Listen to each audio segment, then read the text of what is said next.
Is done speaking?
Recording in progress.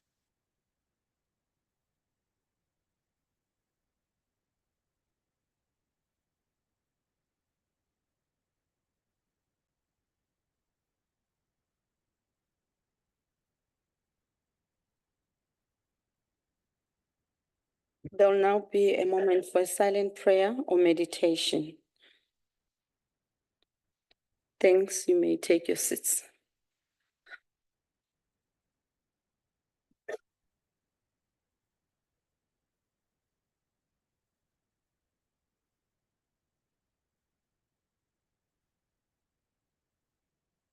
Honorable members,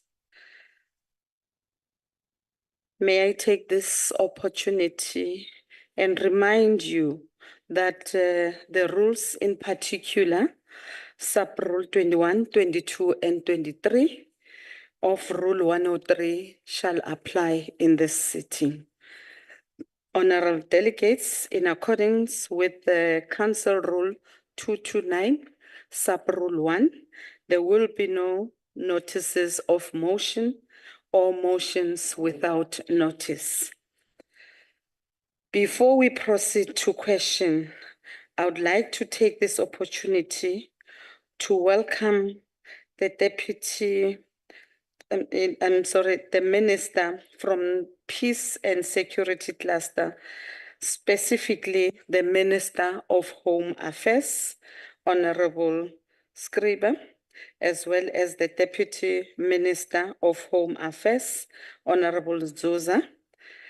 Of course, we do have an apology of Minister of International Relations due to the overseas trip that he had to undertake, and he's equally unable to respond to questions because it was a full day session.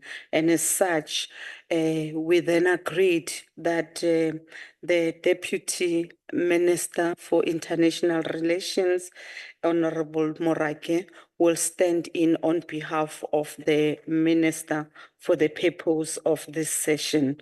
I also take this opportunity to welcome the permanent delegates, the MEC and all special delegates and SALGA representatives to the House. I further would like to remind delegates that in terms of Rule 229 of the Council Rule, the time for reply by the ministers to the question is 5 minutes. Only 4 supplementary questions are allowed per question. A member who has asked the initial question would be the first to be afforded an opportunity to ask a supplementary question. The time for asking a supplementary question is 2 minutes. The time for the reply to a supplementary question is 4 minutes. The supplementary question must emanate from the initial question that has been asked to the minister. I now call upon the Minister of Home Affairs to respond to question number 81 as asked by Honorable Mananiso. I am equally told that the Minister will be joining us on a virtual platform. Over to you, Minister. Thank you very much, Honorable Chair and Honorable Members. Let me start by sincerely apologizing for not being there in person today. The only reason for this was because of an urgent engagement on border management issues. And in fact, I will be able to give some feedback on that in one of the questions that has been asked. So my sincere apologies, and this will be a rare occurrence, I assure you. Chair, in terms of this question, let me indicate indeed that the contemplation of digitization for this department is not only one of the things we're looking at, it is the central vision that we have for moving Home Affairs forward. The question refers to a range of documents, including IDs, birth certificates, and passports, and then asks about what the plan is for digitizing those. Now, honorable delegates will be aware that in the past, there has been some digitization at Home Affairs. If you look at the smart ID card and also the passport processing issue. Those were digitized about a decade ago, and there have been some efficiency gains from that. There have also been some halting attempts on other areas. The online booking platform is a tool that we need to use and build on. However, Chair, the goal here is to go much further. We want to actually move towards digitization and automation also in the space of applications and adjudications and the issuing of outcomes. In other words, what we have in mind is to use technology to such an extent that someone is able to apply from a smartphone or from a laptop, that the process happens within seconds wherever machine learning and digital tools can assist us. And then most excitingly, that will even create the possibilities for us to enable the delivery of some of these documents right to someone's doorstep, rather than necessarily even having to go to a Home Affairs office. We believe that this will free up huge capacity within the department. It will enable us to perform, keeping in mind the understaffing of Home Affairs, and it will deliver unparalleled convenience to our clients, while also critically securing our system against corruption, which is often reliant on paper-based manual systems where people exploit weaknesses in the process to solicit bribes and engage in other corrupt activities. So we are very excited about the possibilities here. And indeed, it is the central vision we have for transforming Home Affairs into a digital-first organization. Thank you, Chair. Thank you very much, Honourable Minister. I now call upon Honourable Mananiso from ANC to make a follow-up question. Thank you, Chairperson. And let me greet the Minister and welcome his response in terms of taking us through on how the department has transformed in terms of using digitalization. However, one would want to know how far are we in terms of deploying automations, as you are saying, and as well digital services, because one has noted that most of the things now have been done in terms of ensuring that the system is digitalized. Lastly, I want to know in terms of international or global models that one has been exposed to. Can you share with us if you know that there are some best models that the department could have been exposed to, and how soon can we get these models deployed in our services? Thank you. Thank you, Honourable Mananiso. Honourable Minister, you can respond. Thank you, Honourable Chair, and thank you for the question, Honourable Mananiso. Well, I would say, first of all, that the work has not been done. We are not anywhere close to where we need to be on the technical side of things, because what we're talking about here goes well beyond the existing process. What we need to do is learn from an organization like the South African Revenue Service, where, if you recall, submitting tax returns was a paper-based manual process up until the late 2000s. And what happened at SARS was their ability to replace that system with a risk engine and an online system that we got to know as e-filing, where actually all the uploading of information and all the applications are made without even visiting a SARS office and without filling in a piece of paper. That is certainly not the case yet at Home Affairs. We still have far too much pieces of paper. We have a reliance on people going to offices even for routine applications and matters. So what we need to do, first of all, Chair, is to build that kind of engine. And what I have said very clearly is that we are not asking here for billions of rands to buy a Rolls Royce, which will then suddenly be available 3 or 4 years from now. What we are seeking to do is build an engine, something where you can switch it on and show to ourselves and to the country that we can actually automate these processes. And if we can do that, then we can actually go out and motivate for the resources that will be so critical for us to succeed. So at this stage of the process, we are very much moving ahead with planning and putting in place the requirements to build an initial prototype that can do this. In terms of international examples, I think it's a fantastic question, Chair, and we must always be open to looking at examples and learning from them. I think on one level, at a global level, you've got a country like Estonia that has made really huge gains in terms of e-government and is a world leader. It's a small country, but has become a world leader in terms of e-government and digital technologies. So they have demonstrated, I think, to the world what can be done. But I think even more inspiring is the example from Kenya, where we have recently seen a complete move away from visas with the introduction of what they call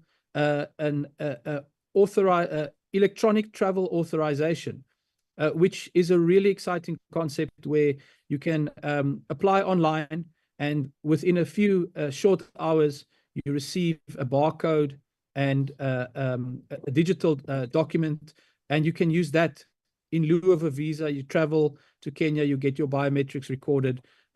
It's an exceptional example. It's a home-bred African example of what can be done. And I think that is the way to go for South Africa. Certainly, we don't have to stand back for any other country. I think we have the potential to become a world leader in this space, and that's the vision we are pursuing. Thank you, Chair. Thank you very much, Honorable Minister. The next follow-up is from Honorable Billy from TA. Thank you very much, Chairperson. Maybe let me first use this opportunity to commend the Minister for the exceptional work that they are doing with the department on this occasion.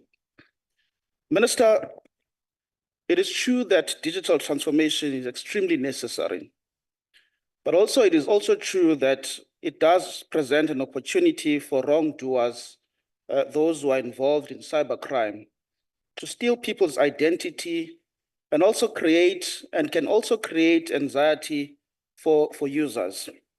Now, Minister, I want to know from you that in your efforts to try and embark on this digital transformation, how does the department intend to ensure that this digital transformation is safe and secure, and you clamp down on identity fraud, whether for people who are applying for the first time for ID certificates and so on, or it's for citizens who are applying for reissuing? How can your department ensure that there is less of interference in as far as identity theft is concerned? Thank you. Thank you very much. Can you respond to the question, Minister? Thank you, Chair. Yes, indeed. I would say firstly that if you want to be anxious about identity theft, then the anxiety does not lie with digital transformation. It lies with the system that we currently have. If you talk about having a system that is open and vulnerable to identity theft and other forms of fraud and corruption, then I submit it is the system we have today. You can only look at some of the recent incidents to see that identity theft remains a serious problem. You can look at research that has shown that especially the Green ID book in South Africa is one of the most vulnerable documents to fraud in the whole world. And yet we are still using this booklet at the moment, precisely to some extent because we have not fully even digitized the smart ID process. There are still categories of people in our country, including South African citizens, who are unable to obtain a smart ID card, even though they should qualify for it. And that is entirely due to a technical IT problem that has just been dragging on for far too long. And so we remain very vulnerable to identity theft for as long as we have the Green ID book, for as long as we have application processes where people can engage in things like photo swapping, and of course, for as long as we have these manual paper-based systems. And so, yes, there are certainly risks that need to be mitigated on the cyber front. But the truth is you can't really get a worse situation than the one you have where you are paper-based and manual. And so what we will do to mitigate that risk is that we will learn from the best. We are approaching in a very collaborative spirit this program, and just look at what is possible in terms of online banking in South Africa. South Africa is a world leader when it comes to online banking and the security of that system. As I mentioned, you also have SARS, which itself, even as a government institution, has dealt with many of these issues very effectively. And so the way that you prevent cyber threats in this kind of digital world that we are moving towards is by simply making sure that you are open to learning and collaborating from those who have gotten it right. We must accept that we don't have all the answers, and that is why we are approaching this entire project in a spirit of collaboration, precisely because we want to crack down on the vulnerabilities that we have in our existing system by building a bulletproof digital automated system. Thank you, Chair. Thank you very much, Honorable Minister. The next question is from EFF, which will be asked by Honorable Chira Mpungose. Thank you so much, Slalo. Minister, one of our crises systemically currently rests on corruption and fraudulent activities that are imminent in the Department of Home Affairs internally, where innocent persons are subjected to identity theft. And even after reporting such incidents, receive little to no help at all. A case in point is the one that we reported to you, Minister, on the 19th of August, Ikees Kasiyamthanda, who suffered identity theft, was unable to write a matric, was unable to go to universities, unable to vote as a citizen of South Africa. And she has been reporting this matter to the department, to the officials for years, without any assistance in sight. Hence, we raised the case in the office of the minister directly. Her life has dwindled into absolute nothingness. And how then does digitization, in the face of internal rot in the Department of Home Affairs, offer us tools that are useful enough to confront the corruption that is inside the Home Affairs, done by Home Affairs officials, done by Home Affairs personnel? Thank you so much. Thank you, Honourable Member. Can you respond, Honourable Minister? Thank you, Chair, and thank you to the Honourable Member for the question. Yes, indeed, we will follow up again on that particular case. So thank you for raising it. Thank you for coming forward. And in fact, thank you to a number of public representatives in this House and in the National Assembly who are also helping to serve their communities by raising individual cases like this. But on the bigger point, of course, that is exactly the motivation, Honourable Member, is to close the gaps and the vulnerabilities that allow officials to exploit and commit corruption. That is exactly the point. Let me give you a practical example. If you have a paper-based system of application for anything, it doesn't have to only be at Home Affairs. I can assure you right now that the same problem is dogging every part of our government where we have not embraced digitization. So if you have a paper-based application where you require something from the state and you are handing over that pile of documents to a human being, to an official, that person has the ability to place that application beneath their desk and say, right, you either pay me something now and we will process this application, or it will simply disappear, like police case dockets disappear, like so many other things in our state disappears. And that is just one example of the vulnerability you have when you cannot monitor applications on a digital central platform. It's what happens when the decision around your application is open to human discretion. In other words, when a human being has the power to determine your fate, to take away your ability to write a matric exam as you outline, or to basically derail your life through identity theft, or by simply not giving you the documents you require to even open a bank account or apply for a job, that person has huge power over you. And they can abuse that power through their discretion, and especially then solicit bribes from you in the process. That is exactly what we need to address. And we will only ever address that at a systemic level if we remove the ability for human discretion in the process. This is exactly what SARS has done. When you submit a tax return, you get it instantly. Within seconds, you get the outcome. And if something is picked up by that digital system, then of course it is referred for auditing, where you will have specialists who are following up on that case. But that is exactly the direction we need to move, precisely so that someone's life cannot be derailed by human discretion, by officials who exploit loopholes and practice corruption and open the space in the process for the kind of syndicates that we are seeing. Thank you very much, Chair. Thank you very much. The next question is from MKP, which is asked by Honorable Nzimande. Ngiyabonga mphathi osihlalo ngibingelele eHayimbokodo engangeni yakho yokuzala ngibingelele indlu yonke. No, Chair, as the department heralds transformation of its system of production, management and governance through digitalization of applications. I hear the minister emphasizes, maybe it's because of time, on one risk factor, but there are a number of risk factors that are involved. Like in any other country, when such systems are introduced, surely then it is inevitable that the introduction of technology and infrastructure impacts heavily on human experience and job competencies in the country. Now, the ubiquitous question would be in relation to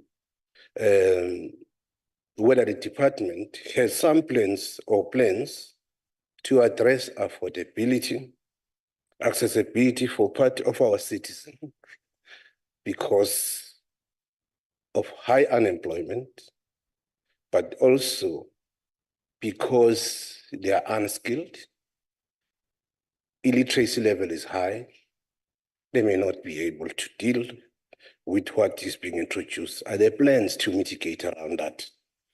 And in particular also, are there plans to mitigate against job losses? Because this is introduced where there's high labor intensity. Thank you. Thank you very much. Honourable Minister, can you please respond? Thank you, Chair. Yes, indeed, those issues are top of mind. The Honourable Member is absolutely right to raise them. Firstly, let me say on the job losses with reference to Home Affairs that there will not be a single job loss. The truth is, Honourable Member, that Home Affairs currently has 40% of the staff it requires. We need about 18,000 officials. We're currently sitting with about 6,500.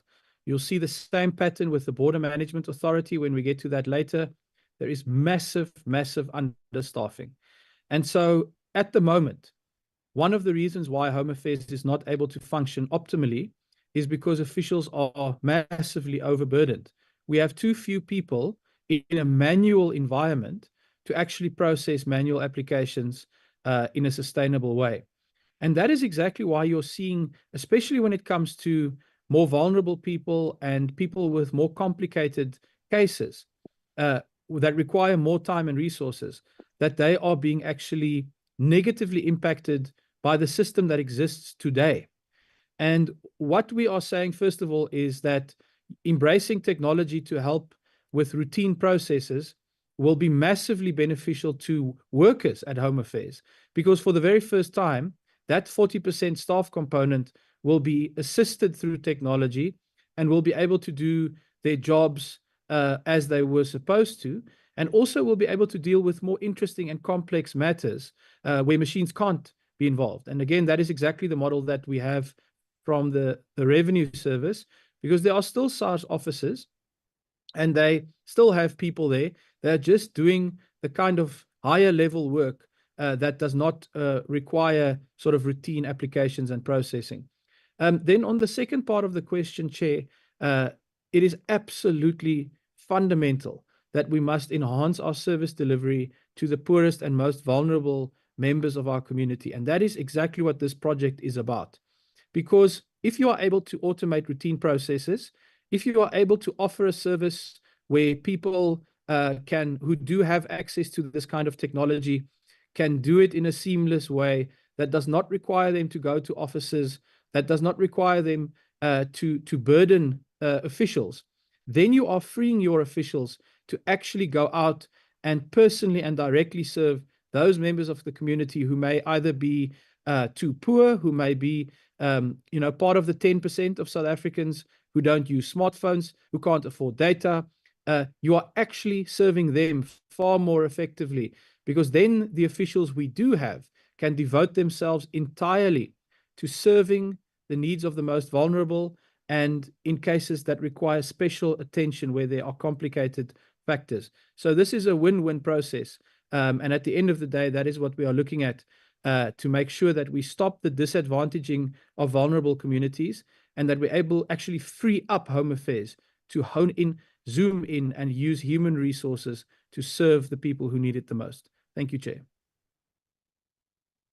Thank you very much, Honorable Minister. We're now moving on to question number 90, which is asked by Honorable Badenhorst from DA. Over to you, Minister. Thank you very much, Honorable Chair. This question relates to the underperformance of South Africa in terms of attracting tourism from China and India. And in fact, it is a massive missed opportunity for us at this stage. If you look at the numbers, you will see that over 100 million tourists from China traveled last year, but South Africa got less than 1% of that.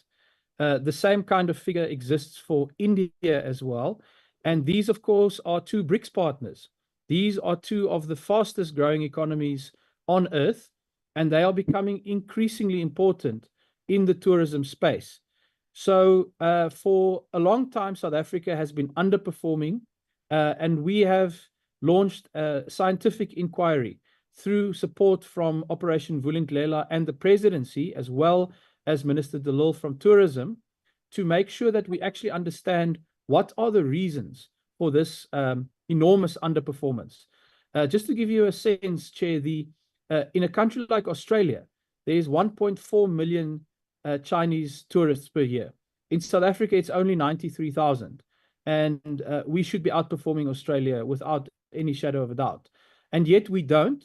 And what we are finding through this work is that the roadblocks, the red tape that has been put up in terms of the visa process has massively discouraged tourism from these two huge countries.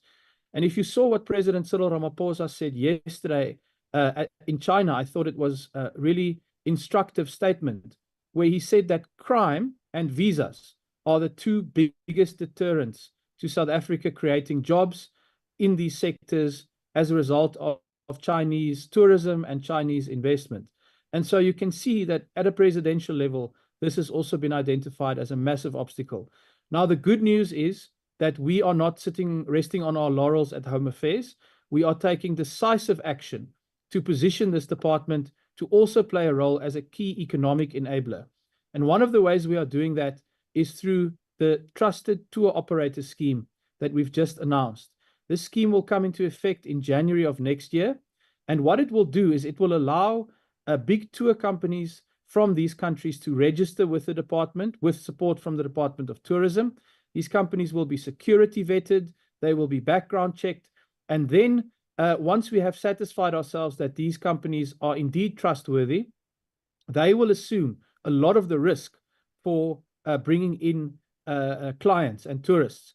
Because we have to understand, Chair, that especially in China, people travel as part of large organized tours. That is an established practice in that country.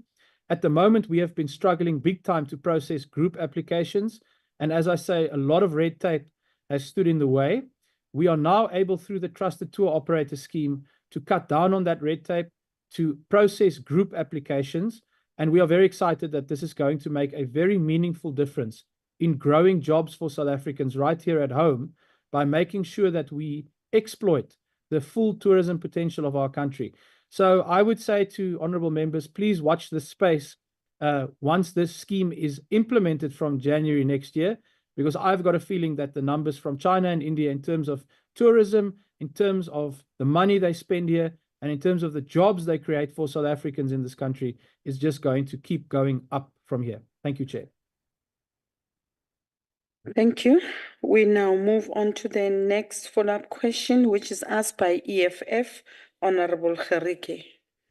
Thank you, Chairperson. The Asian market is of critical importance to South Africa, and the slow issuing of visas is totally unacceptable, regardless of all the excuses by the Minister this afternoon. Does your department Chair. suffer a shortage of staff to Point of serve? order, Chair. Honorable Badenhorst, Chair, if I just want to ask you, just for point of clarity, I think I'm up you're for a raising follow-up. on which route, Honorable Badenhorst? On the rule 228.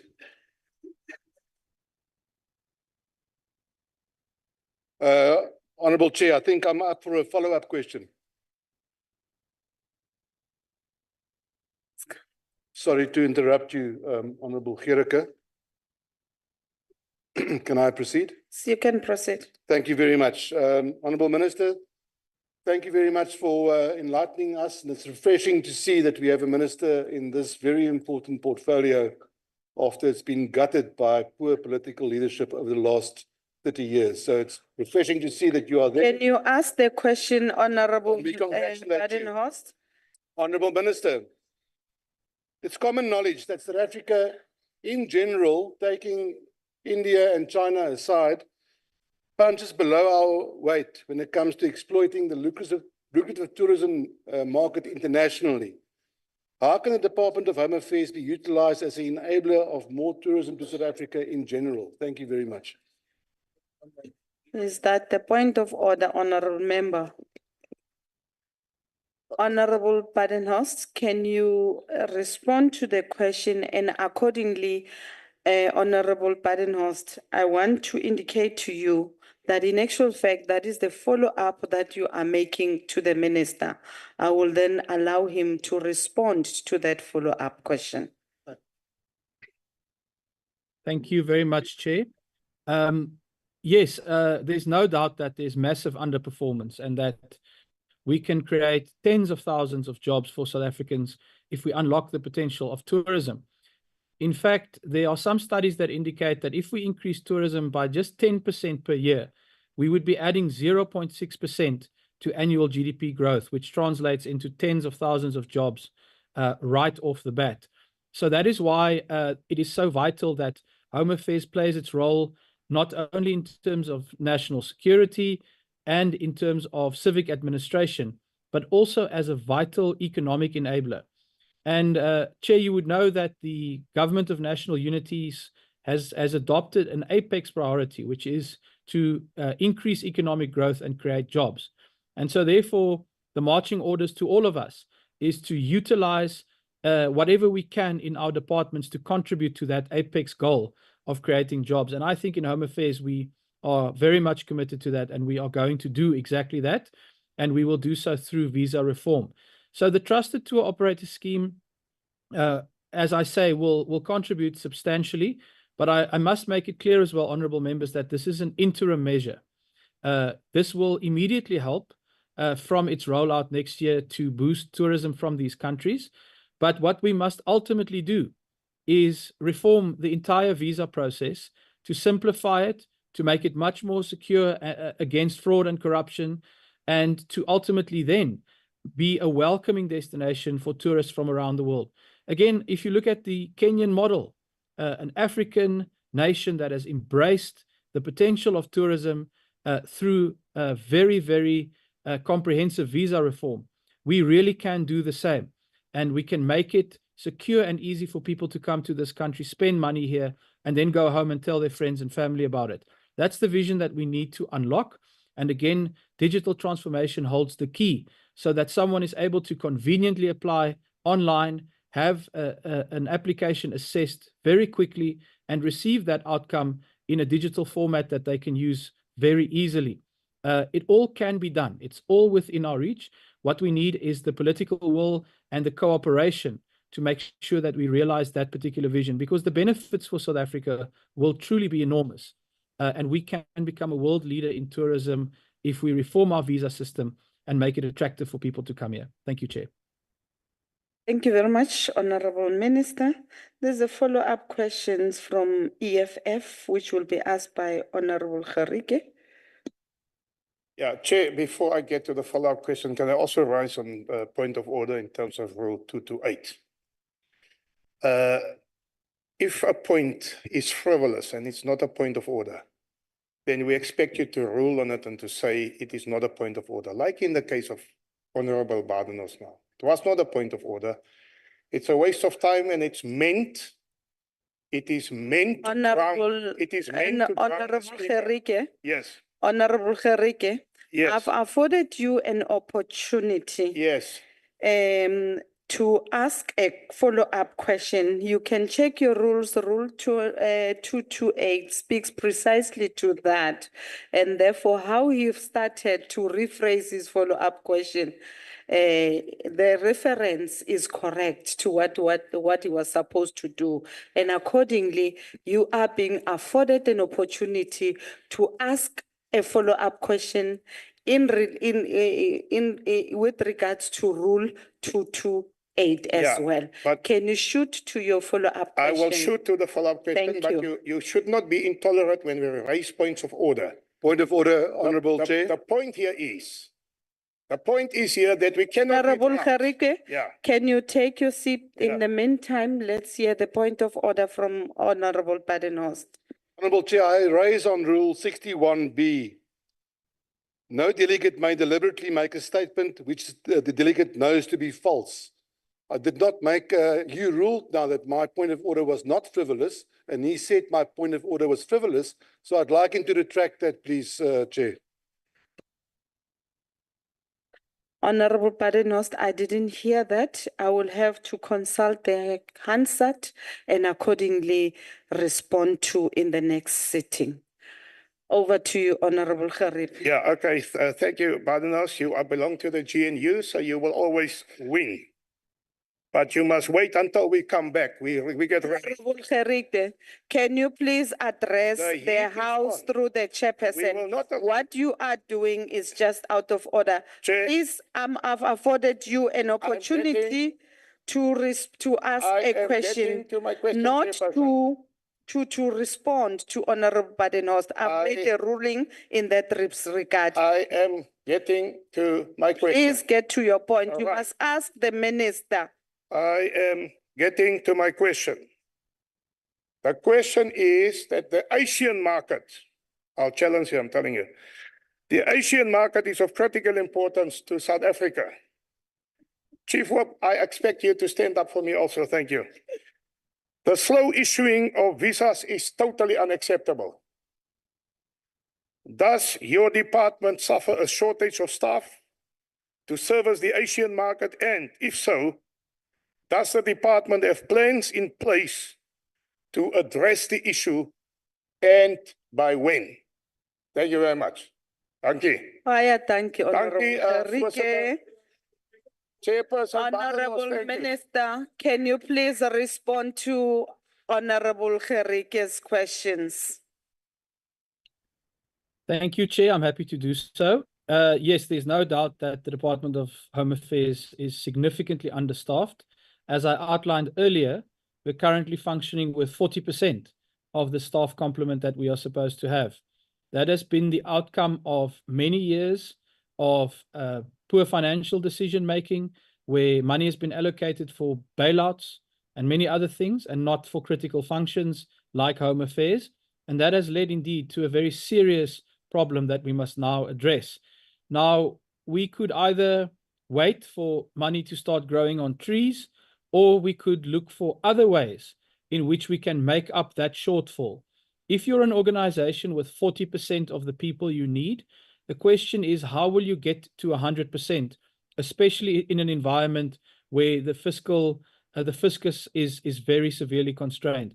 So we need to find that outstanding 60%. That's basically the job that we need to do. And what I am proposing to the House is that the way to find that 60% is by innovatively embracing a digital-first future. Because wherever you look, the world is moving and reaping the benefits of moving away from things like paper-based applications. And that is leading to huge increases in productivity and efficiency. So we are going to make up that 60% by being innovative in the technological space. And we are doing so at speed. We are moving as fast as we can to embed these priorities in the department. We, of course, will like to build that engine that I spoke about, which demonstrates that we can actually do this in a digital way. And then we will need to get support and financial resources. And this House has a very important role to play in that, Chair, because if we are to realize this vision, we also need Parliament to make the argument to Treasury and to others that it is important to fund this project, because this is ultimately the only way that we're going to unlock the economic growth and markets like the one referred to by the Honourable Member, while at the same time enhancing our national security. So that is the only way forward. We are so understaffed that we are relying on officials from DIRCO in some of the missions around the world to assist us with visa issues, which is not technically even the mandate whatsoever of DIRCO. It is the mandate of Home Affairs. Yet so understaffed are we that we have ended up in this really untenable situation. And so we have no choice. If we want to find that extra 60%, we're going to have to innovate. We're going to have to embrace technological and digital transformation. Thank you, Chair. Thank you, Honourable Minister. The next follow-up is from Freedom Front Plus, Honourable van den Berg. Thank you, Chair. Minister, while researching this question, I ended up on an Indian blog where it seems there was a discussion on what the best occupation was to fill into a South African visa application to ensure successful applications. In this case, it was alleged that being a writer or a reporter was the easiest occupation to get a visa in South Africa. My question to you, are we verifying the information given to our department in visa applications? And are many applicants not claiming tourism visas, but actually come in to do business or for work? Thank you. Over to you, Minister. Thank you, Honourable Chair. Well, the answer is yes. Of course, verification is at the heart of the adjudication process. So when someone applies, they will be applying for a certain category, whether that's a visitor's visa for tourism, whether it's a work visa, study visa, etc. And then they will upload certain types of supporting documents, and that needs to be verified.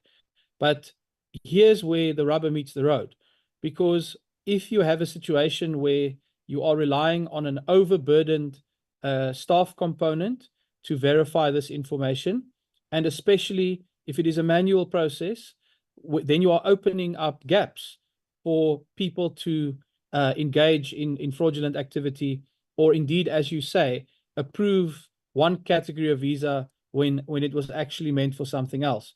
And once again, the reality is that if you use something like machine learning technology, you can spot fraudulent applications faster than a human being ever could.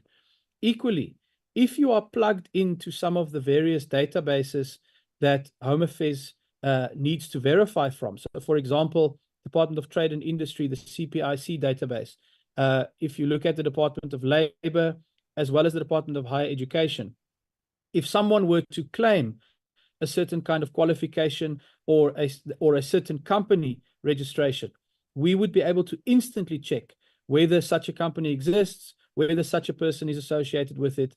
And that significantly, of course, speeds up the process, but also enhances the security.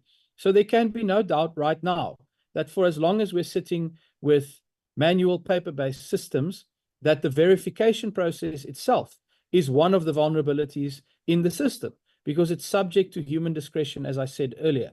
What we need to do is move as much of that away from discretion, so that you know, if you submitted a fraudulent application, you will be caught and you will be banned from this country.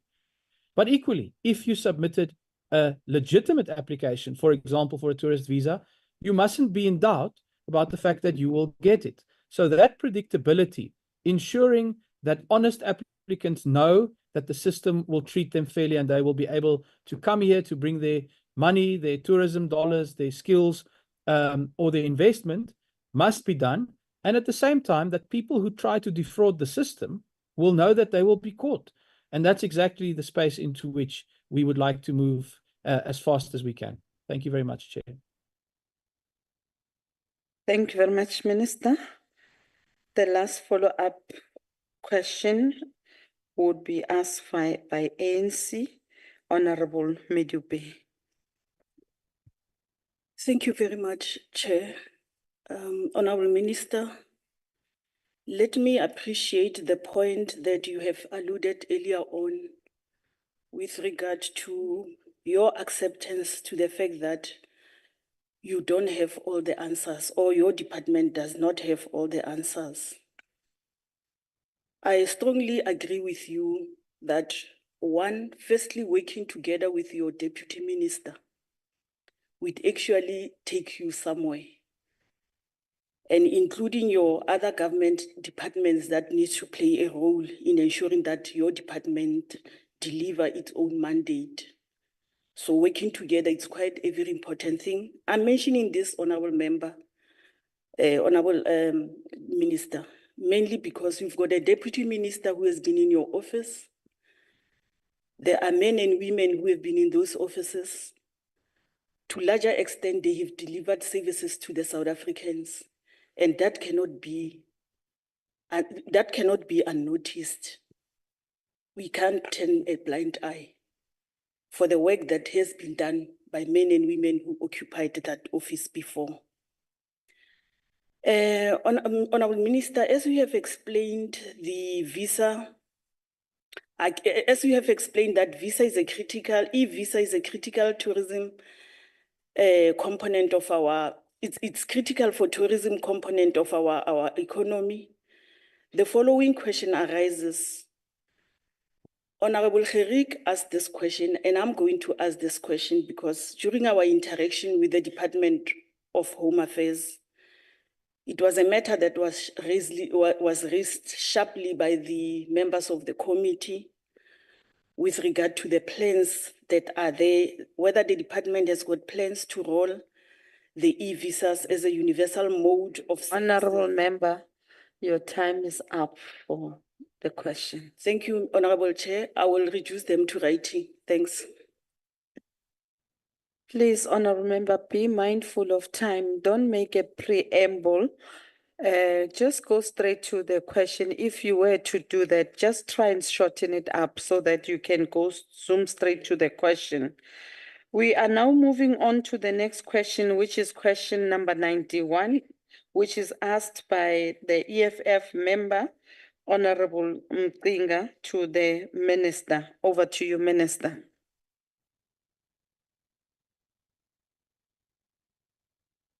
Thank you once more, Chair. Yes, indeed. The services provided by the Department of Home Affairs are delivered in terms of the Constitution, first of all, but also in terms of legislation that translates those principles into action. And of course, when it comes to the outcome of applications, one of the important principles is to enable people who have had an adverse outcome to be able to appeal that and to make sure that an application for citizenship or permanent residency can be thoroughly considered and appealed. And of course, there's also the possibility of legal action. Everyone does have the right, although we are working very hard to make sure that our processes are watertight. But the truth is, Chair, that we have to enhance the efficiency of Home Affairs very significantly if we want to play our role in nation building and dealing with the scourge of xenophobia that the question alludes to. Because when the state is failing on its side, then it is actually not serving that particular agenda. If we make it so that you have to wait for years for the outcome of an application, if we have a corrupt environment that flows from inefficiencies in the system, then we are actually making it harder on ourselves and on the state as a whole to make sure that we can have confidence in the outcomes of applications made by foreign nationals. And so the efficiency that I've been talking about today must equally apply to all systems across Home Affairs, so that we can make sure we build watertight adjudication systems, make sure that when an outcome is issued, we have confidence in that particular outcome. And so at the end of the day, that someone who does break the law cannot claim that they were victimized by the department due to faulty systems, and that we can actually then uphold the law in such a way that we don't end up fueling things like xenophobia and the dangers that go with that. So that is very much part of the agenda of transforming Home Affairs to make it into that digital first world-class organization, because then we will be able to deal with these kind of issues much more speedily, much more effectively, and in the process, of course, restore the rule of law while making it clear all along the way that attacking groups of people or seeking to institute pogroms against foreign nationals, fueling xenophobia, is absolutely unacceptable. Where there's breaches of the law, it is the rule of law that must be established, not the rule of the mob. Thank you. Your Minister, Ndlovukazi, it's your turn to ask a follow-up question. Amago Chairperson, Bota Chairperson. Minister, while the measures you've mentioned may seem to address the efficiency of Home Affairs services, there remains a critical issue of systemic bias within the department that contributes to xenophobic attacks and black-on-black violence. There is no foreign national minister who wants to remain in a foreign land illegally. But the reality is that the systems of South Africa often appear to be unfairly skewed against African asylum seekers compared to those from European countries. For example, African asylum seekers are frequently given interview dates set years in the future, and these dates often come without any official documentation that confirms their appointment, just a date on a piece of paper, Minister. This leads to further doubt and vulnerability, perpetuating a cycle of illegal status due to no fault of their own. There are continuous delays in processing applications for married couples where one partner is a foreign national. Minister, can you imagine how much revenue the department could generate by simply providing efficient legal pathways for documentation and charging reasonable fees? Instead, these prolonged processes push individuals to illegal avenues, which can then be used to justify xenophobia sentiments. Isn't this failure to streamline and clarify processes and the perceived preferential treatment of certain nationalities an intentional way of creating conditions ripe for xenophobic attacks, Minister? What specific steps is your ministry taking to ensure that these biases are eradicated? Ndlovukazi, ixesha limkile. Can we allow the minister to respond to the questions that you've posed before your time is up? Over to you, Minister. Nkosi. Thank you, Chair, and to the honourable member. Yes, bias is inherent in human nature, and that is exactly why when you give discretion to human beings, you will also find bias in the process.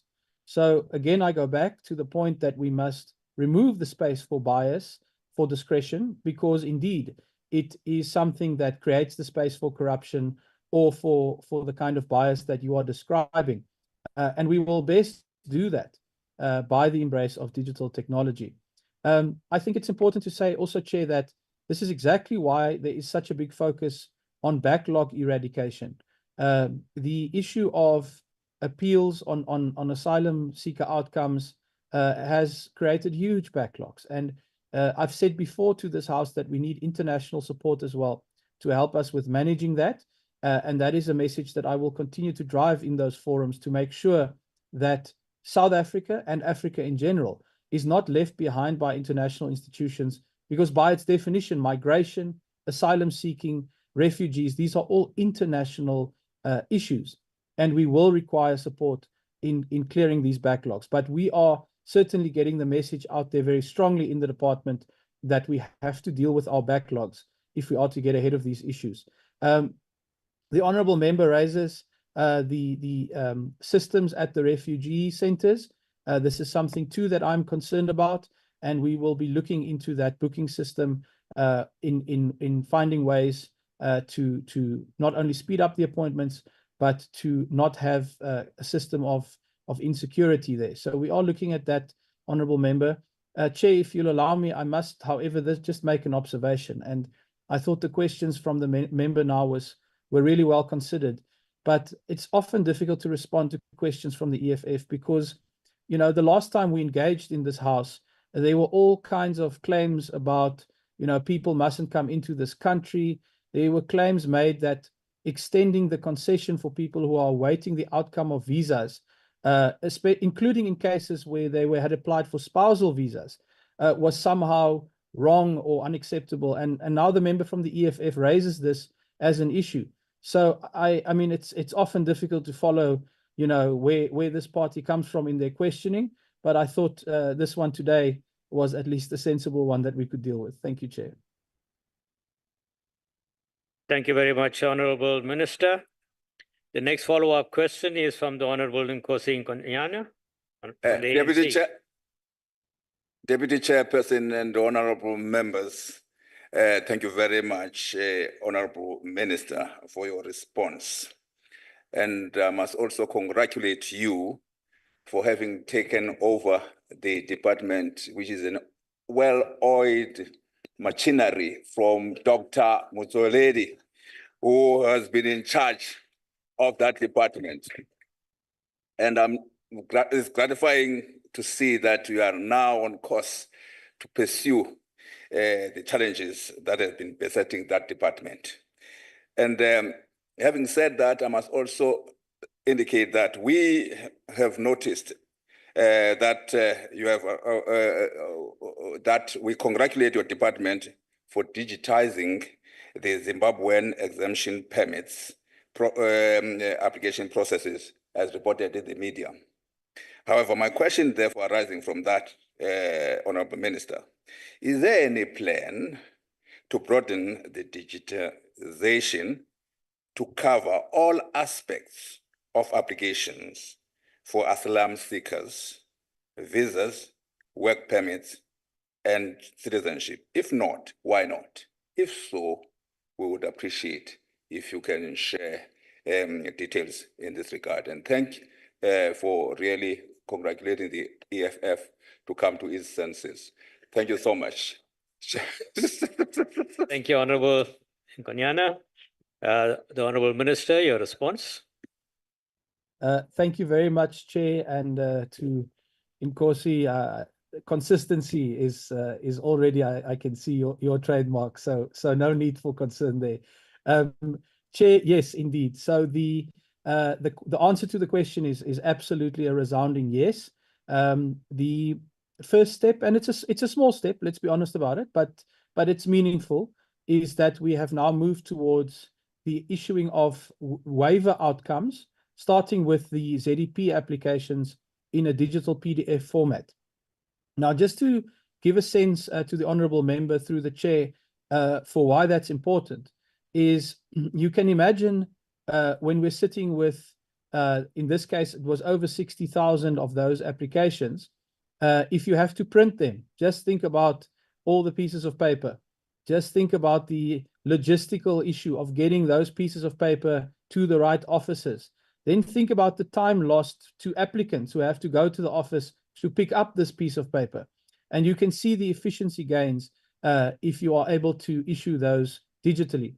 So it's certainly true, this is not an earth-shattering move, but it already, in this particular case, will be yielding benefits, both for the department and for the applicants in this case. Of course, we want to now expand the use of these digital outcomes. And as the honourable member asks, it really has to be across the board. So where we need to move is to really take that principle and expand it exactly as the member asks to all of these different areas, so that we enable applicants to actually do so, to apply with ease, to apply from anywhere, to use modern technology to actually get those applications in and processed securely, and then indeed issue those kind of outcomes. So I wish to thank the member for his support in this regard. This is a team effort, and you will see that from everything that we're doing, all the way from the Deputy Minister and myself, all the way through the department. We are talking about team home affairs, and I would very much wish, as with this questionnaire, that team would also include the member support for this very important transformation journey that we've embarked on. Thank you very much, Chair. Thank you very much, Honourable Minister. We now move on to the next follow-up question that's coming from the Honourable Farmer of the PA. Thank you, Chairperson. Mr. Minister, I have a long question and I need to cut it short for the time allowed to me. But in a previous question asked to the Minister of Small Business Development about these foreigners opening shops in our communities, her answer was that their visas actually don't allow them to trade. And that should be the angle used to close these shops down and get them out. That might be a good answer for her, but to me it sounds as if she's just kicking the can down to you. Now, therefore my question, Mr. Minister, does the Minister agree that all these spaza shops being opened by foreigners in our communities in close to all cases are done in contravention of visa stipulations? And what do the Minister and his department wish or intend to do about it? Thank you, Chair. Thank you very much, Honourable Farmer. Honourable Minister, your response, please. Thank you, Honourable Chair. Well, I think, again, as with everything in the home affairs space, we must always be careful to differentiate. So we can't always sweep everything under the same brush and say that all people are bad or all people like this are breaking the law. We need to find the lawbreakers. We need to deal with them decisively, but we must always be careful as public representatives not to feed into dangerous stereotypes or fuel xenophobia or other things that could severely damage our social cohesion. But on the specific question, of course, this is a major problem. We have far too many examples where people are trading who don't have these kind of visas and documentation. And of course, Home Affairs has a role to play there, Chair.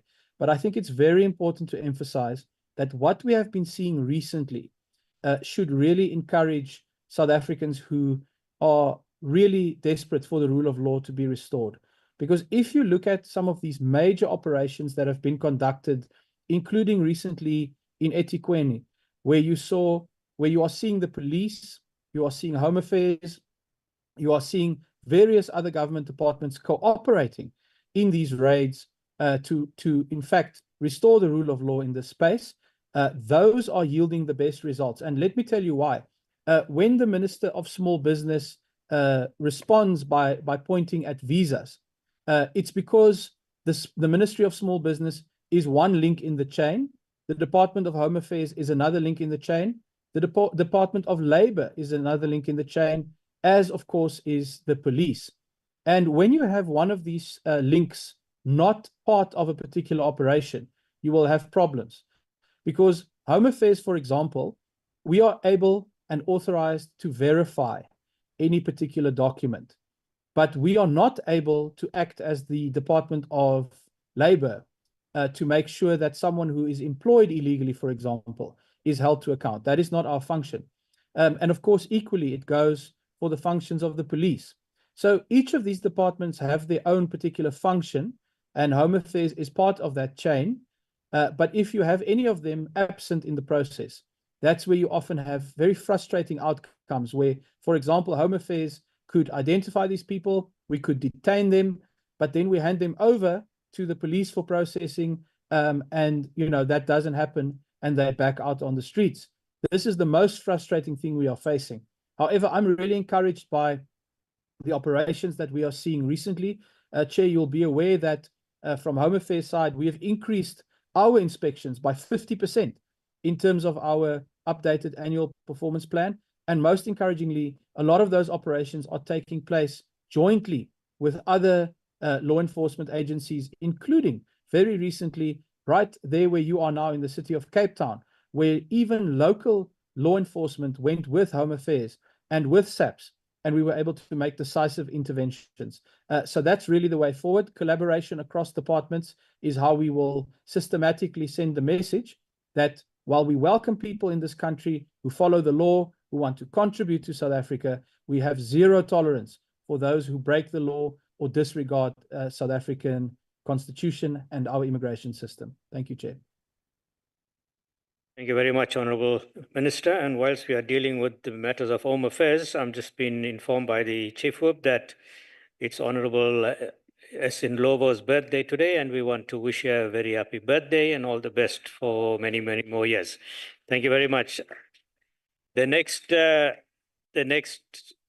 question comes from the Honourable Billy of the DA. Honourable Billy. Minister, I cannot begin to imagine what it's like to inherit a department that has got a 40% staff capacity. That is a department that is almost in the verge of collapsing. And I think you've got a massive responsibility. And everything that you have done so far, we fully support it, and this House is fully behind you and your team. Minister, having said that, Minister, Chairperson, can I now you're protected, Honourable Billy. Please continue. We're complimenting good work here, and it must be heard. Having said that, Minister, xenophobic attacks in South Africa committed against immigrants have often been associated with economic factors, particularly the availability of employment opportunities. Now, Minister, I think what we need to probably hear from you is, what is the status of the Immigration Advisory Board, and what role can it play in providing evidence-based advice to tackling these challenges? Because that body is meant to function and give a particular assistance to the work that's being done, to the question that has been raised. I think it's very important that you give this House some clarity as to what its role and how can it assist in terms of providing really evidence-based advice on how these challenges can be dealt with. But again, we want to commend the work that you are doing.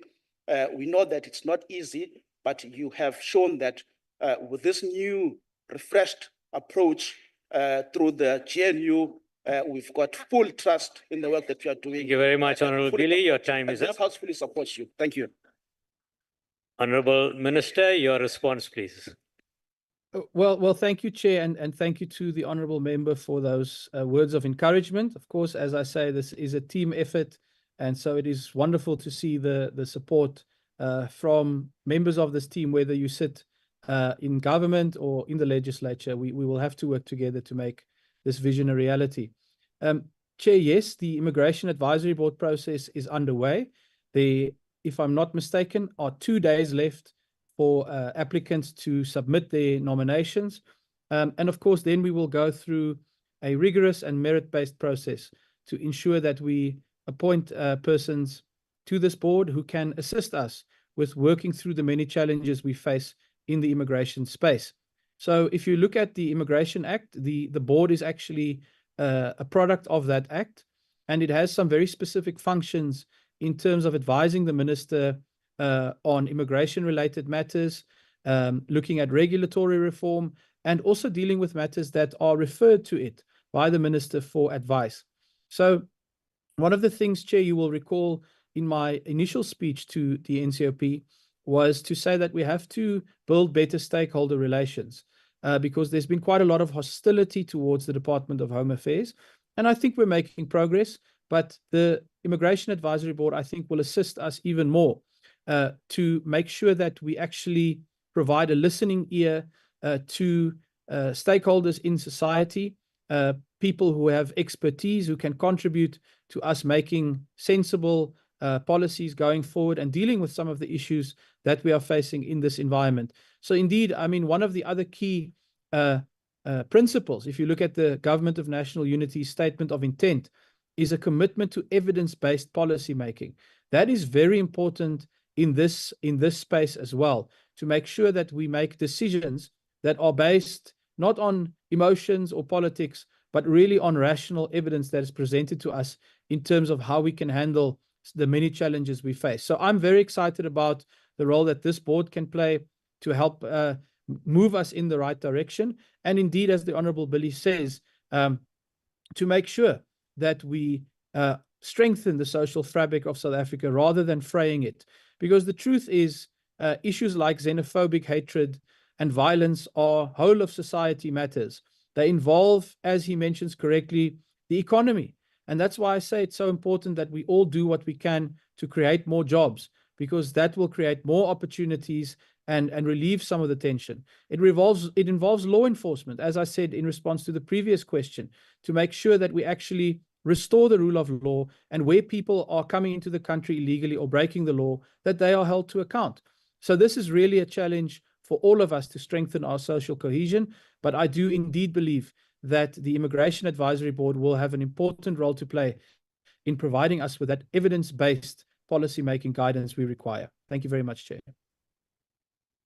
Thank you very much, Honourable Minister. That concludes question 91. We now move on to question 82 that was posed by the Honourable Noe from the ANC. Minister, could you provide a response? Thank you very much, Chair. This question relates to the Border Management Authority, which was established as a Schedule 3A public entity on the 1st of April 2023, following the President's assent to the BMA Act. So this is a young institution that was really launched on the 5th of October last year. So you can see it's really only been a matter of months that this organization has really existed on the ground. The rationale for the BMA was compelling, I believe, because it enabled a fragmented system to really be brought together under one roof. Previously, you would have had officials from Home Affairs, officials from SAPS, officials from the Department of Agriculture, the Department of Health, the Department of Forestry, Fisheries and the Environment, and they were all fulfilling functions at the border and at ports of entry specifically. And with the Border Management Authority, we now have the ability to really streamline and coordinate these functions more effectively. But Chair, the auditing process is underway for the BMA's first financial year in existence. And of course, that will be fully reported to Parliament so that we can engage in an assessment. But what I can say is that the BMA has really gone through a very unique process where it had to be set up from scratch. And so there have been, without a doubt, teething problems. But I do think that there is some real progress now being made in terms of getting the organization to move from existing on paper to really existing in the real world and helping to secure our borders for development, as the slogan of the BMA has it. But I would have to emphasize, Chair, that the major obstacle we face here is a severe crisis of underfunding. Precisely because this is a new entity, I think there was some hesitation to fund it properly. Perhaps people weren't sure that it would get off the ground, but it most certainly has now gotten off the ground. And so I think we have a responsibility. Everyone in this House who likes to say that they think that we have to secure our borders more effectively, that they think that should be a priority, now actually has a responsibility to ensure that the Border Management Authority is properly capacitated. Because the truth is, Chair, you might say that something is a priority, but if you don't fund it, it's actually not a priority. So if we want to deal with border management more effectively, now is the time to fund it. Because without that, without proper capacity, things will not improve. That's the hard reality of the space we're in. Thank you very much, Chair. Thank you very much, Honourable Minister. We now go to the first follow-up question. That's from the Honourable Noe of the ANC. Thank you, Deputy Chair of the House.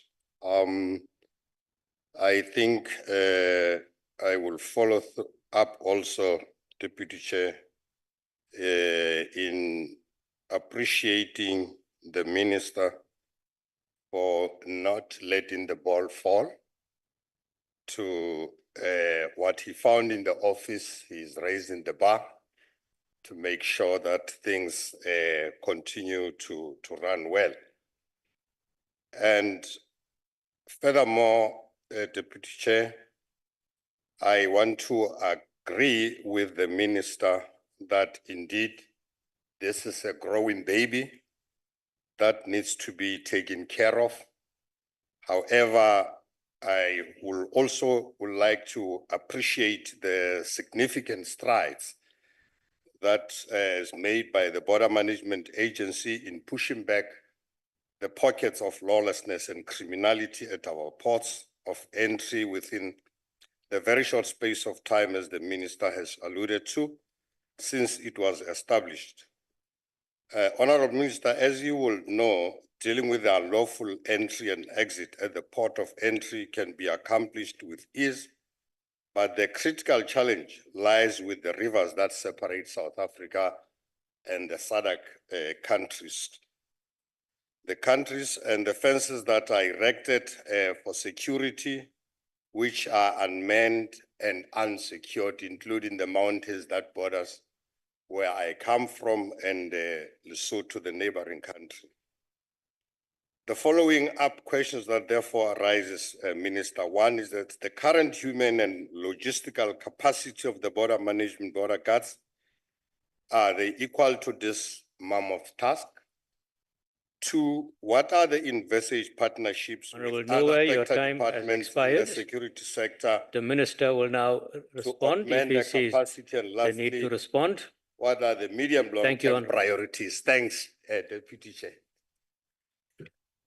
Thank you, Chair. I'm happy to respond. Thank you again to the honourable member for also stepping up and contributing in this space. So the good thing is the reason I was not able to attend in person, and again, I really do apologize, Chair, is precisely because I've had a very significant engagement with the Border Management Authority on precisely the challenges that it is facing, because we need to move with greater urgency to deal with what is really a huge problem. And I want to be very honest with the honourable member who asked, I think quite pointedly, whether the BMA as it currently stands is up to the mammoth task. And not because the people aren't committed or because we aren't committed, but because the resources are so lacking. The answer right now is no, because we have to actually capacitate this growing baby, as the member says. But this baby needs to grow up very quickly, Honourable Chair. We don't have time for us to allow the kind of things that we see going on at the borders. And so the truth is that we are in a space where we have hundreds of border guards, but what we need is tens of thousands of border guards. That's the reality. We are also in a space similarly to the Department of Home Affairs, where we can, however, make up some of the shortfall through embracing technology. And the BMA is working on a very exciting concept called the National Targeting Center, which will really be an intelligence and data processing hub, where they will be able actually to do much more than you could with people. That you can do by integrating various databases, by linking technology, like drones, for example, into a central monitoring database management system. And one of the things that I mentioned to them this morning is what we don't want is, for example, to buy some drones, and then the drone is flying around, but what it is able to pick up does not go to a central hub where you can actually analyze that information and act on it. So we have to be very careful to make sure that we integrate the various aspects of the BMA's work through technology, just like we have to transform the Department of Home Affairs. The one advantage we have really in this space, Chair, is precisely because it is a new institution. We can really from day one embed a proper use of data and IT technology into the BMA. And I'm sure the presentations will come to Parliament, but I can say I'm very encouraged by the extent to which there is an embrace of this, precisely so that we can ensure that we deal with those sections of the border It's not the mandate of the BMA or Home Affairs to build a border fence, Honorable Chair. That is not our space. But what we can do is go out of our way to improve monitoring of some of those vulnerable sections. And so that's exactly where we are moving towards. But once again, it will require very substantial support from this House in order for us to pull that off, because we know there's no money growing on the trees, but we will have to simply prioritize the Border Management Authority. It is vital to South Africa's national security interests. Thank you, Chair. Thank you very much, Honourable Minister. We now go on to the next follow-up question from the Honourable Ngobo of the MKP. Thank you, Honorable Chair, Deputy Chair, and honorable members. Honorable Minister, evaluations have identified several challenges in the BMA's operations, including the resource constraints, coordination difficulties among different government departments, and the need for improved technology and infrastructure as border posts. These challenges have sometimes hindered the full achievement of the BMA strategic milestones. Thank you. Thank you, Honourable Member. Honourable Minister, your response. Well, Chair, I can only agree with that, that these shortfalls have indeed hampered the BMA thus far. But I would simply repeat that this is an organization that is a few months old in the real world, and that we still very much have the opportunity to put it on the right path. So I've spoken about technology, I've spoken about funding. I think collaboration is the other important point that the Honourable Member raises. That is collaboration, of course, with other law enforcement agencies. I think it's important to say that the BMA, when it comes to something like deportations, for example, the BMA's legal framework defines it as responsible for that within a 10-kilometer radius of a particular port of entry. But once someone is further inside the country, that is a responsibility that moves to Home Affairs and the other law enforcement agencies. So again, you can see the need for very close collaboration and joint action if we are to solve this process, if we are to solve this problem. There's also the long-standing project of redeveloping 6 really key ports of entry, and that will be done through a public-private partnership. That is a really important opportunity for us to actually strengthen border management and revamp, in fact, how that system operates. So that is a project that I will be watching closely. I think this House should be watching closely to make sure that things there are done correctly, that they are done timeously, and that we're able to actually make the kind of infrastructure changes that will also assist the Border Management Authority going forward. Thank you, Chair. Thank you very much, Honourable Minister. We now go on to the next follow-up question from the Honourable Billy of the DA. Honourable Minister, at least 85% of South African borders remain unprotected. That is the historical damage you've inherited. At least 85% of South African borders remain unprotected. And the BMA has got a massive role to play to assist you and your efforts in fixing this. In light of this, Minister, noting the critical role that needs to be played by the BMA, is the Minister and the South African government committed to supporting and sufficiently resourcing the Border Management Authority in carrying out its mandate? And how exactly will this be done or is being done, Honourable Minister? Thank you, Honourable Billy. Honourable Minister, your response. Thank you very much, Honourable Chair. Yes, we have done a lot of work on putting together the business case for the Border Management Authority. And I think one of the important points to highlight is that the BMA is actually a very good investment choice. If we were on the stock market, it would be a stock to buy. And the reason I say that, Chair, is because there are very profound economic benefits that would flow from the BMA being able to properly fulfill its mandate. So just to give you a couple of examples, imagine the amount of tax revenue that goes missing in South Africa when people are evading tax through the borders, for example. If you could enhance the efficiency of the BMA to detect those things, of course, in cooperation with SARS, that's money that goes right back into the fiscus. If you think about goods that are smuggled into South Africa, where those goods are then sold in competition with legal South African businesses, imagine if you could free that market up for legitimate businesses so that they don't have to compete with illegal or counterfeit goods. These are sound economic arguments. They are good economic reasons for why we should be investing more in the Border Management Authority. And I really don't doubt that if we're able to mobilize more funding, that very soon the BMA will start paying for itself, especially if it can work closely with other agencies in this space, because precisely the impact it actually has financially as well on South Africa to generate more investment. So that's why I say, if the BMA was a stock on the Johannesburg Stock Exchange, my advice would be you should buy. And we are now going to work very hard to convince the Treasury and other relevant stakeholders of the economic logic of investing in the BMA. Thank you, Chair. Thank you very much, Honourable Minister, for that investment advice. I'll now go on to the next follow-up question from the Honourable Makasini of the EFF. Honourable Makasini.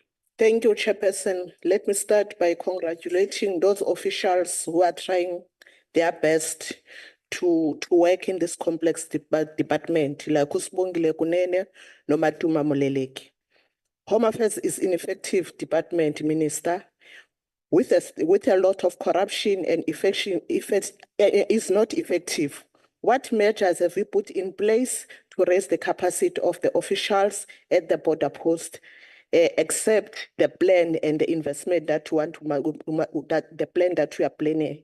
For now, what are you doing to make sure at least there's our borders are protected? Thank you, Honourable Member. Honourable Minister. Thank you, Chair. Well, I mean, just to emphasize this point first, again, that the Honourable Member refers to Home Affairs, but it is not Home Affairs that manages the borders. So these are two different institutions. The Department of Home Affairs inside the country, and then the Border Management Authority is responsible for the ports of entry and the borders that the member refers to. So I appreciate, first of all, the member's acknowledgement of those good officials. I think she probably knows about those two ladies who went really above and beyond with their excellent service because of social media. I make a point of it to acknowledge these officials and to actually phone them. And it's always really instructive, Chair, when you phone one of these officials and they say to you, that it's wonderful to get that acknowledgement from the minister. And it's really one of the best part of the job because, there are very hardworking and committed people in this space, and we really must all work together to empower them. So thank you for the acknowledgement of these officials, Honourable Member. But yes, of course, it goes without saying that there are far too many bad apples in this environment. And what we need to do is root those out, both for Home Affairs and for the Border Management Authority. The investigations that are being done in collaboration with the Special Investigating Unit is making very real progress. We have seen a meaningful increase in convictions, and there's another 109 cases that are currently under investigation. And we will continue to make sure that wherever we find indications of these rotten apples, that they are removed from the bunch, because at the end of the day, they end up poisoning everyone around them. So our commitment is there, absolutely. But that must be met equally with our determination to reform these processes through digital transformation so that we make it much more difficult or hopefully impossible for human beings who have ill intent to exploit gaps in the system toward corrupt ends. Thank you, Chair.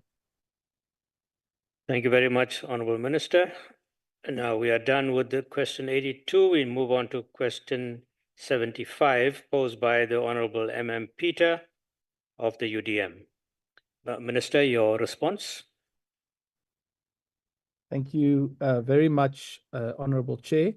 This question relates to servicing our residents in specifically rural areas or in more underserved areas.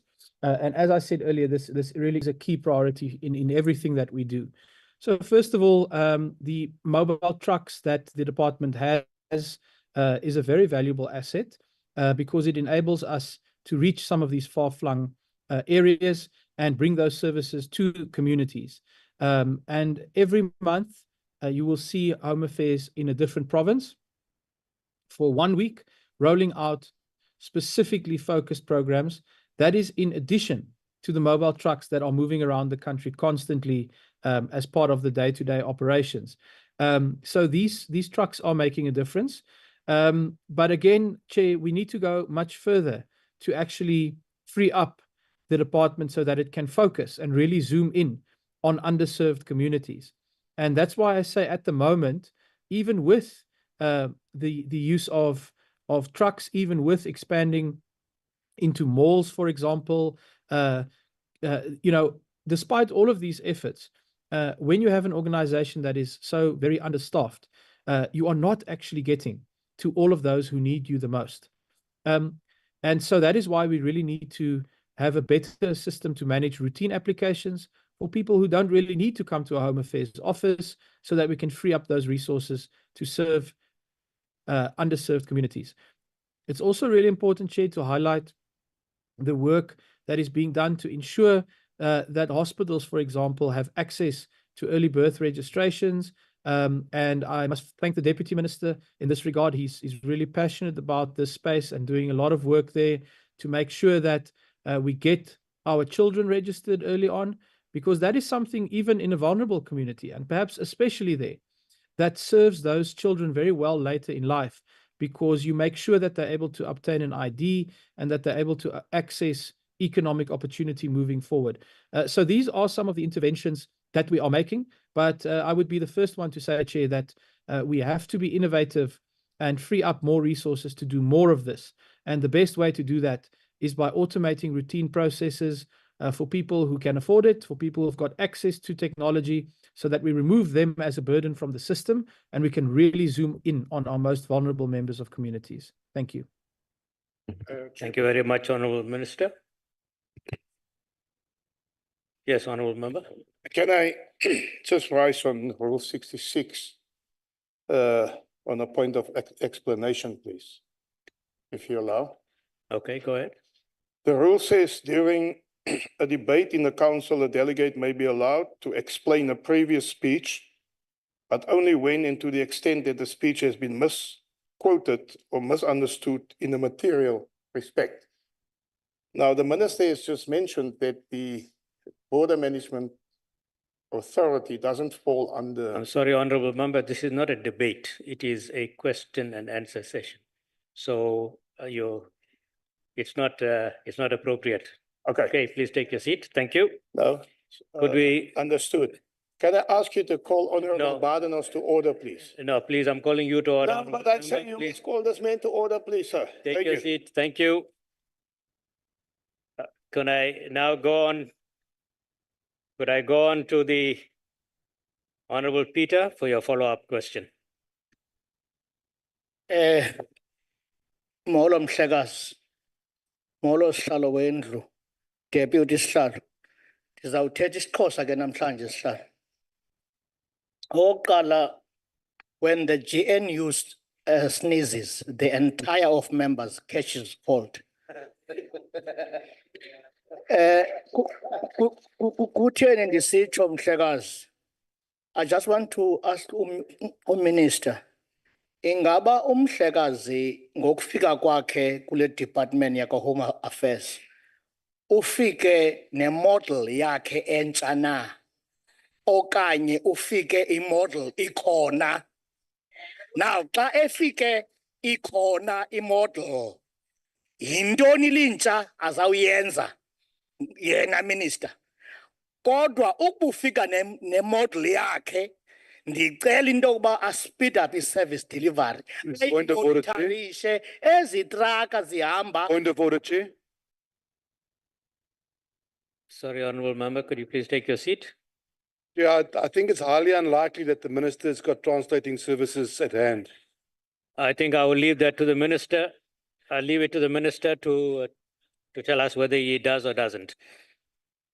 Continue, Honorable Peter.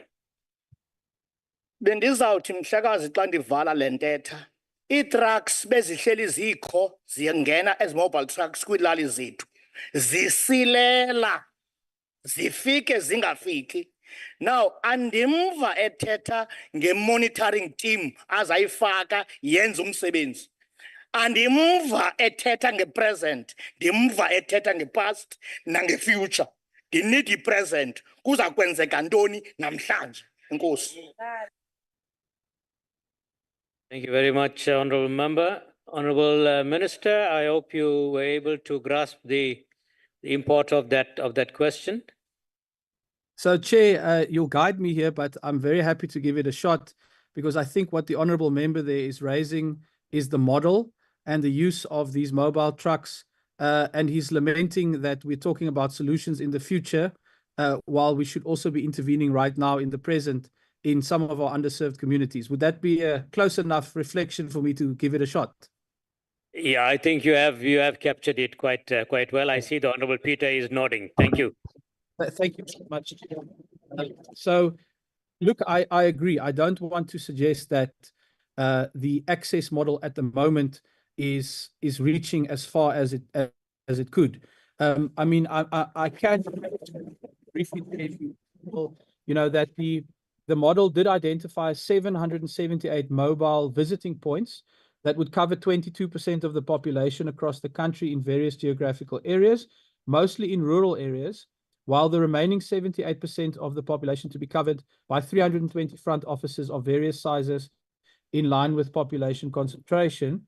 The mobile visiting points translated to approximately 334 mobile trucks that the department requires in order to cover those 778 mobile visiting points. So at the moment, we've got, I think, around 210 or 220 of those trucks, and they certainly are making a difference. But the reality is, even on those numbers, and I think that study is very useful, but on those numbers, we are not quite there yet.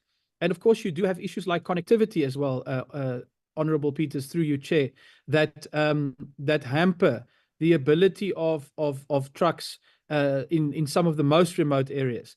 And so we have to look at the sort of broadband, the connectivity solutions in that space to make sure that we are able to effectively serve rural communities. And that includes even sometimes having more than one SIM card, something as simple as that, so that you've got one provider that comes in when the other isn't working. But the most critical point for me, Chair, out of that finding from the access model is the reference to 321 front offices of various sizes. Now, I think what is new in our approach is that we are also saying, but surely we can mitigate the need for so many offices if we are able to deliver services in a way where people don't have to actually go to the office. And I invite you, Chair, to just think about what's possible through mobile, through online banking. So through the online banking model, you're able to open an account, you're able to have a verified online profile, and then you can access your account from a laptop or a smartphone, and you could even order a debit card, for example, or a credit card, which then will be delivered at your home the next day. You scan the barcode so that the bank can verify that it's you that's collected that particular card. And increasingly, you are not required to go to visit a bank branch. Of course, there are exceptional cases where that could be required, but that's exactly the point in Home Affairs. We should free up our capacity to serve exceptional cases and to serve the kind of communities that the honourable member is raising in his question. So I believe very fundamentally that if we get this part right, we're going to boost our capacity in exactly the kind of communities that he rightfully raises as a priority for this department. Thank you, Chair. Thank you very much, Honourable Minister. Now we move on to the next follow-up question from the DA, the Honourable Mokhai.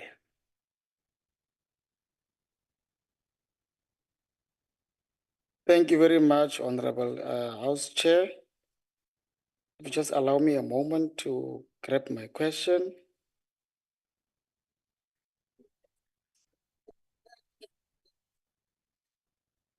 You see, Honorable Herrick is the one who's disturbing me now. Family paper.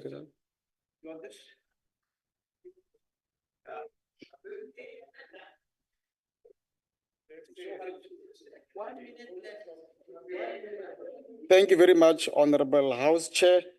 To the Minister, considering the importance of providing and enhancing civic services to all South Africans, including the poor, through the Department of Home Affairs, what are the historical challenges that you intend to immediately confront and address in order to ensure that even those who are in rural areas get birth certificates, ID documents, passport efficiently and timelessly?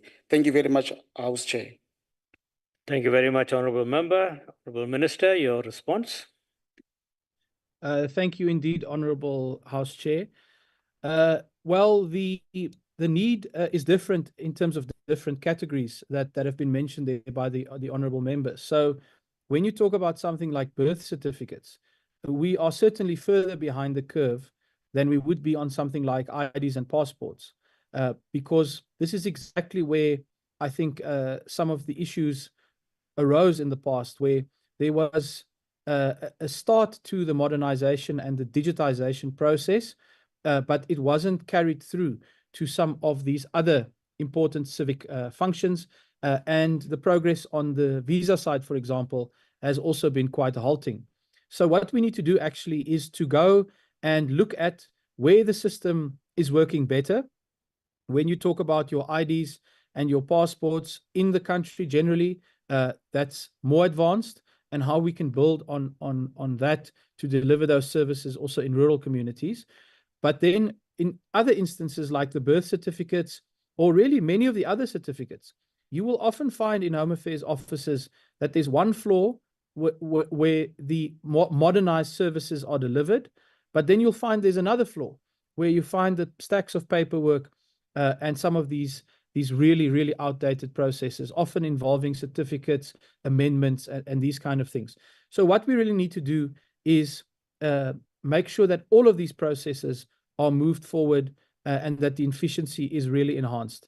The key problem we have when it comes to delivering civic services in rural areas, in addition, of course, to distance and communication, which we can all understand, is that the processes take long.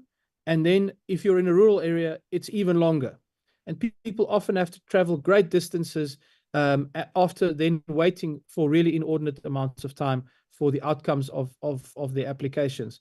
So really, if we can address the efficiency with which outcomes are generated, again, going back to the adjudication phase to make sure that this is really a quick, efficient, and secure process, then we can invest more time on the other problems like distance and connectivity, rather than actually generating long wait times, because the processing of applications is slow and manual, and that's where I think we have a lot of gains that can be made. Thank you, Chair.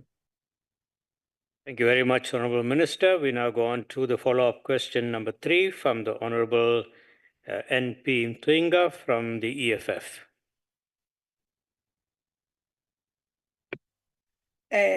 Diabulela, Deputy Chair. Minister, siyava into yokokuba uzawuthumela iitrak thina simele abantu basezilalini nasezilokishini. Uqinisekise njani, Minister, into yoba ezi trak azokophuka apha endleleni? Ngoba idelay ye-ID ibangela abantu bethu bangakwazi ufumana imisebenzi okanye bafumane iigranti zabo, Minister.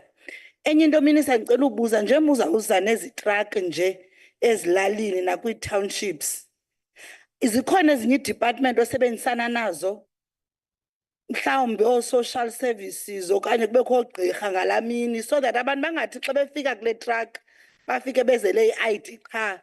Ikhona i-integrated system oyisebenzisayo kunye nezinye ii-departments, so that xana abantu usiya kube ezilalini nezi trak bekhona ugqirha wamazinyo, abekhona ugqirha ugqirha okanye zibe khona ezinye ii-department. Enkosi.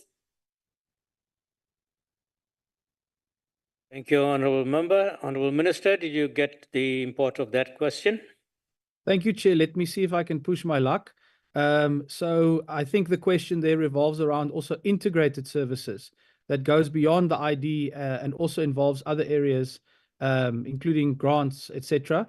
If I'm incorrect, then I need to really automate my own translating capacity. So can I just get an indication? Otherwise, I will ask for assistance. But I think the question revolved really around integrated services in rural areas. Is that correct? Yes, Honourable Minister, the Honourable Member was asking whether when your trucks go down to these rural areas, do you take along other departments with you, such as the Department of Health, Department of Social Welfare, and take along healthcare professionals so that you can provide an integrated service? Excellent. Thank you very much, Chair. Thank you very much. Well, at the moment, I think we have a lot more to gain in this space. I think there's been fragmentation over a long period when it comes to some of these services, but there have also been attempts to address it. If you think about the two song centers, that was really an initiative that focused on doing what the Honourable Member is talking about, so that you actually bring together all of these services. But I think it's quite an interesting idea, and another opportunity perhaps for Home Affairs, if we build the capacity we need, to actually also then go beyond what we ourselves are doing and actually assisting with the rendering of additional services. So I think it's a very interesting suggestion, Chair. We'll take it forward in that spirit. But of course, as everything that we've been discussing today, I suppose it's really the resource constraint that would be holding us back right now. But I think in principle, the idea, the attitude of collaboration and of joint operations in different spaces is really the way to go, because we have a lack of capacity really in many areas. And if we can work together, we can make up that lack of capacity more effectively. I would also just say, Chair, that the member, I believe, did reference SASSA and the grant system. And I think what's so important there is to say that if we can really, transform Home Affairs along the lines that we've been discussing today, we can start rendering additional services that will be hugely valuable. Think about the SASSA space, the social grant space, our ability to actually verify bona fide recipients to make sure that there's no fraud when it comes to SASSA. That is one of the huge potential benefits we could provide if we are able to really get our own house in order and able to really move to a space where we become a very trusted verifier of information. I think that that's also quite exciting, and that certainly would assist other government departments as well. Thank you, Chair. Thank you very much, Honourable Minister. I think that ties in very nicely with the NCOP's three-sphere planning, where you also take on board the local sphere and get local clinics also involved in your program. Thank you very much. We now go on to the fourth follow-up question from the Honourable Madupe of the ANC. Thank you very much, Chair. The negative socio-economic impact of lack of identity document and other related document cannot be overemphasized. Honourable Minister, critical questions that therefore arises are: does the department has a standard turnaround time for delivery of this document as part of performance management? And if so, what is the average margin of the non-compliance with this turnaround time? And lastly, whether there is a standard procedure to notify applicants about delays related to their application through any convenient medium of communication in line with the principles of Batupili.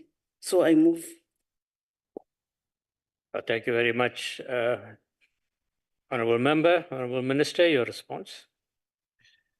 Honourable Chair, I must say that this particular follow-up does not directly connect with the original question, so I would not have the kind of specific numbers. I would ask that the member submit that as a written question, and we'd be happy to revert. But I think there is a part that I can respond to now, and that is just to say that the communication side that the member references is really important. So, in other words, for people to know the status of applications, and especially when it's for critical documents like IDs that she mentions. So, really, again, at the moment, when you have a fragmented system that is very manual, you actually don't have proper oversight to be able to track everything in an integrated manner.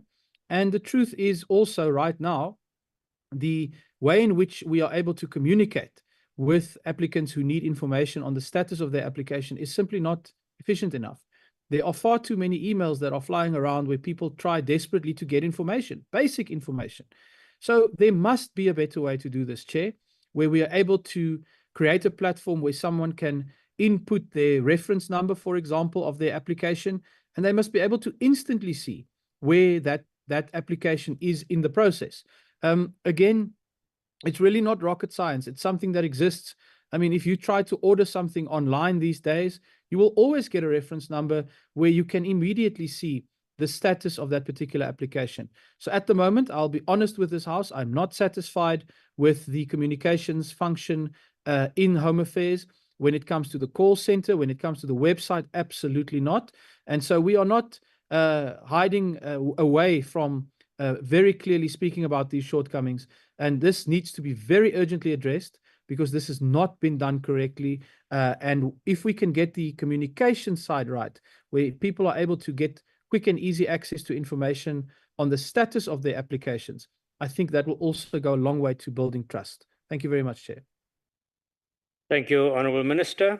That concludes question 75. We now go on to question 83 that was posed by the Honourable P.A. Phala of the ANC. Honourable Minister, your response. Thank you very much, Chair. I would just preface again by saying that dealing with corruption, opening the loopholes for bias, I think as one of the members said, and for fraud is fundamental to the kind of digital reforms we need to make. Nevertheless, there's important work also underway, specifically when it comes to the Counter-Corruption and Security Services branch, which is located inside the Department of Home Affairs. The objectives are to advise and assist the department in putting measures in place to improve the application of systems, policies, procedures, and regulations to clamp down on fraudulent activities. One of the examples that would flow from such a case, Chair, is a recent official who was recently convicted and sentenced to 12 years in prison, who was able to get around the issuing the outcome of passport applications. And that's where the biometric verification before pickup was actually introduced in that process. So that's one example of the outcome of this work. Where there is evidence that Home Affairs officials or immigration officers have committed acts of misconduct, these cases are handled in accordance with the relevant legislative prescripts, the disciplinary code and procedures. The Counter-Corruption branch has also appointed analysts, and this is quite an exciting area for us, that can look at big data. And they are able to detect anomalies, not only to prosecute people involved in misdeeds, but also to then strengthen our ability to close those loopholes and gaps. So, Chair, I think what's really important is to say also again that the work that has flown out from the Lubisi report, the work that's being done in collaboration with the Special Investigating Unit, is most definitely moving the needle. We are seeing increasing convictions. We are seeing speeding up in terms of people being arrested. But again, I must share with this House that we are dealing with massive capacity constraints. Our counter-corruption branch is sitting at 28% in terms of the staff it requires. Now, I say to you with tears in my eye, Chair, how anyone can be expected to perform at 100% when they've got 28%. And again, it's really emphasizing to us the need to embrace things like big data. Our ability to build an online integrated digital system will also generate huge amounts of data for us.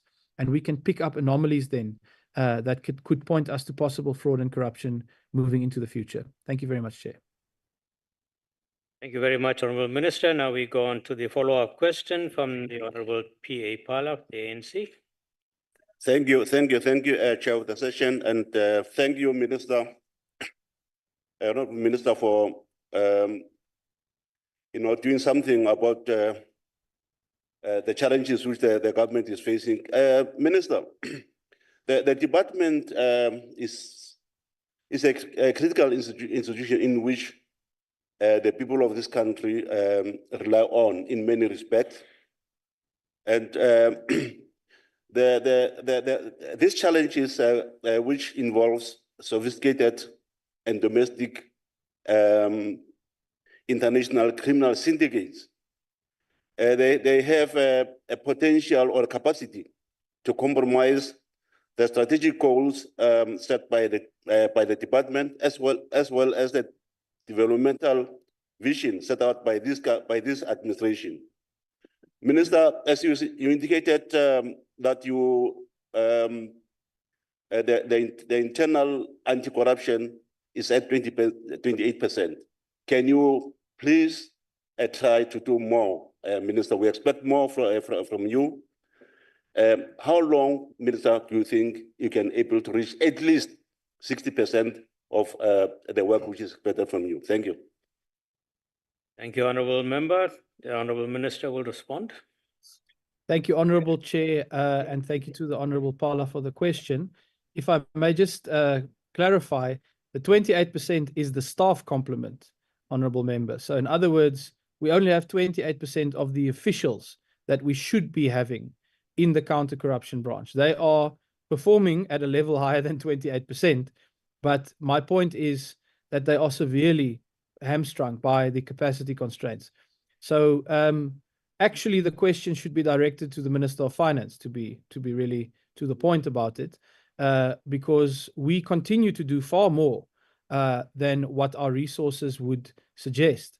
But if this House would assist us in taking this particular question to the Minister of Finance, I think we'll get the answer. And I would be very happy with 60%, Honourable Member. But as you know, the purse strings are not in our purview.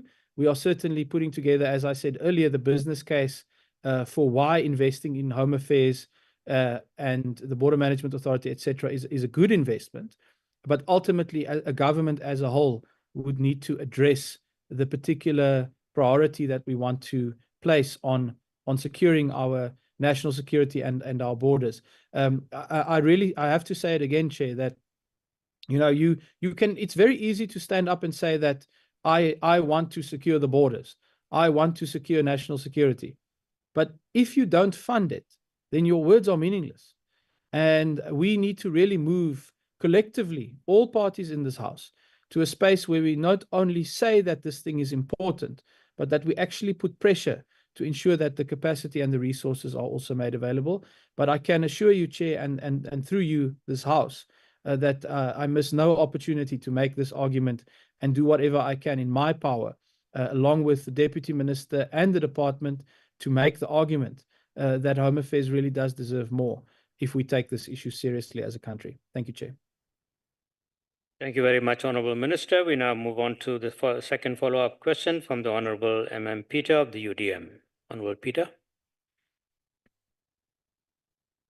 Honourable Chair, I've already asked the Minister the question of the day.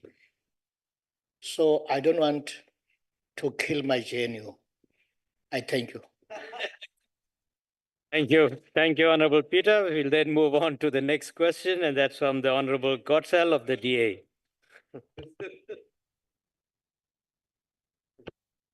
Thank you. Yeah, shame, Minister. It seems the EFF breakers are very annoyed with the good work that the builders are doing in South Africa. But as the youngsters say, haters gonna hate. On a lighter note, I just want to report that I was at the Barrack Street Home Affairs office today, where I received very efficient and pleasant service, especially from a Mr. Nklebi. His service was also followed up by an SMS, so there was some communication. Minister, the digital transformation of the Department of Home Affairs has been recognized as one of the ways that can assist in dealing with corruption. To what extent is digital transformation able to curb corruption, and what is required in terms of personnel, budget, and infrastructure to immediately embark on this transformation? Thank you very much, Honourable Member. Honourable Minister, your response. Thank you very much, Honourable Chair, and thank you to the member for the positive feedback. I would ask, if possible, to just send me the details of that official so that I can do what I mentioned earlier, which is to give recognition to officials like that who deliver good service. And again, as I said earlier, we must always seek to differentiate between the good and the bad. And so that is really good to hear. Yes, Chair, I mean, the process we're embarking on in terms of digital transformation is certainly not something that will happen overnight. It's also not something that will happen for free, and it's not something that will be easy.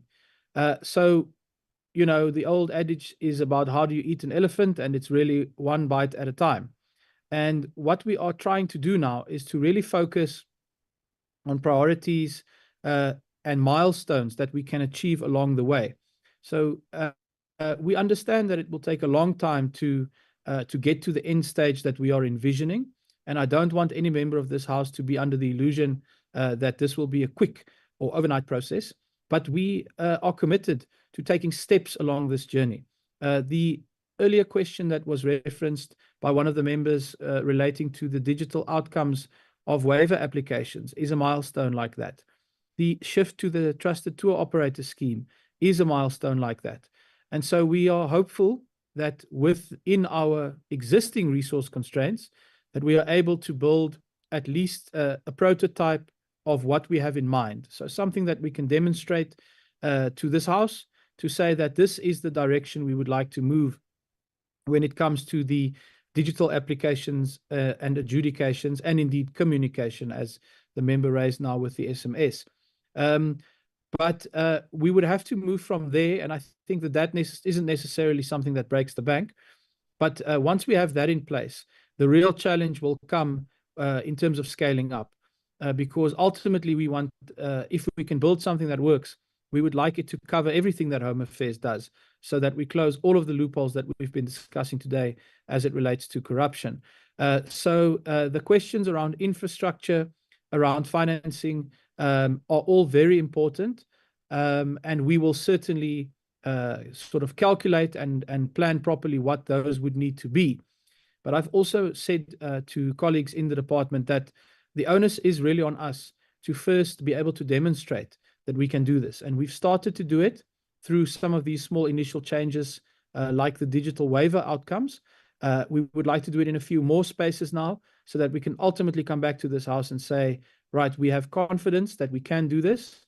And of course, then report and take you also into confidence once we have put together the plans for how we would actually expand, because I think that's where the real intensity of infrastructure and resources will come into play. Thank you, Chair. Thank you very much, Honourable Minister. Now we go to the final question in this cluster, and that is a question from the Honourable Kennedy of the EFF.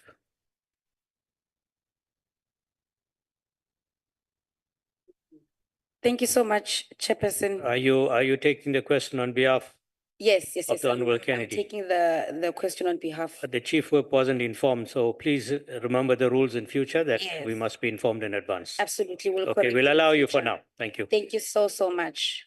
Ngiyabonga Sihlalo. Minister, corruption and bribery have become a commonplace within your department. Such an environment is therefore very conducive for international criminal syndicates to infiltrate our borders. What urgent measures of intervention have been put in place to ensure that the dysfunction within your department, such as visa backlogs, is cleared so as to reduce the opportunity for corruption to thrive in the Department of Home Affairs? Thank you so much. Thank you very much, Honourable Member. Honourable Minister, your response.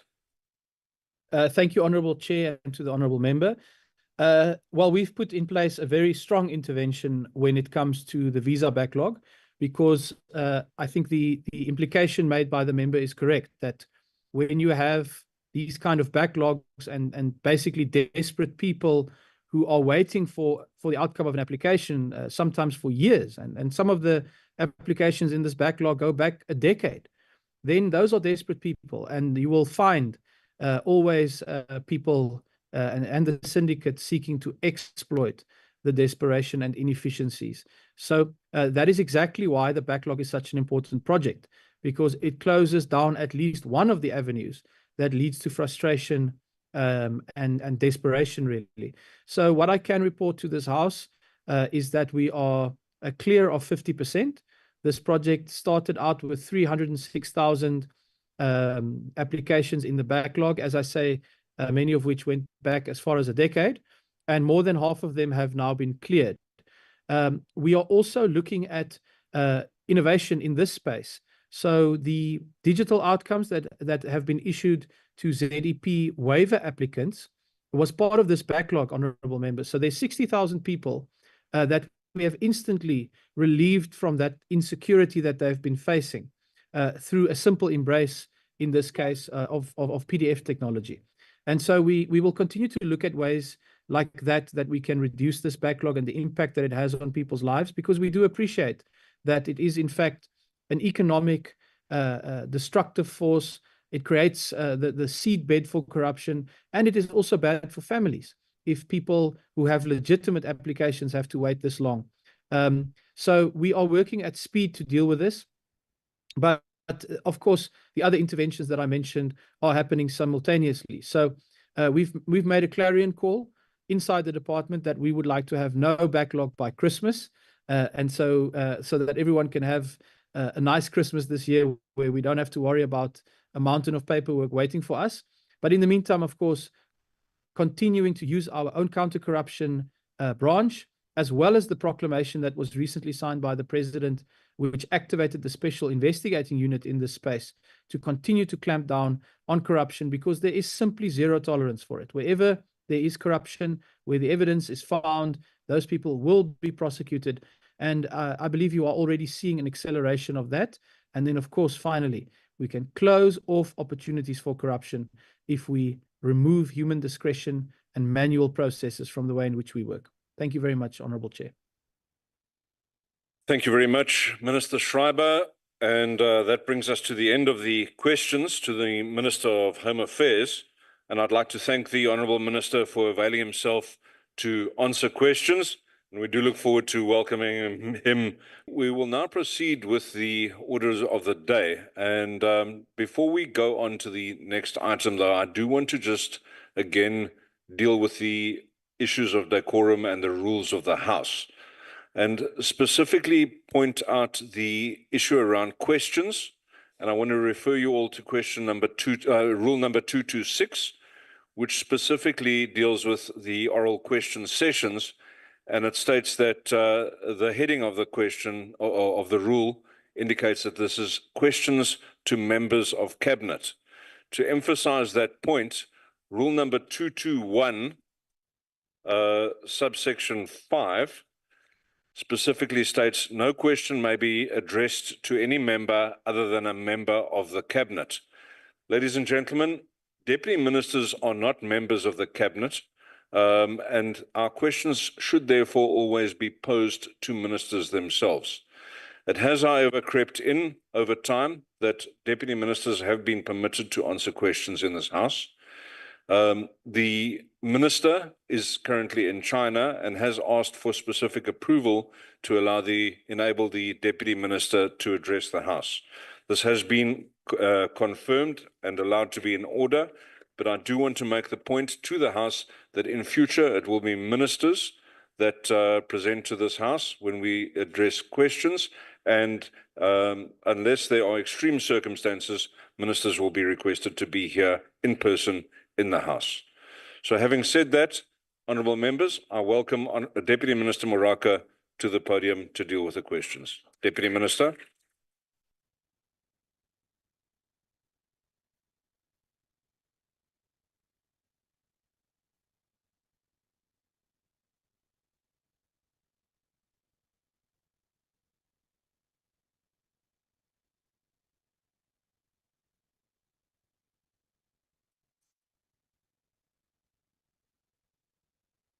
Deputy Minister, we've come to question number 76. It's been asked by the Honourable Nue from the Free State, and it relates to bilateral and multilateral efforts. Your reply when you're ready, Deputy Minister. Thank you.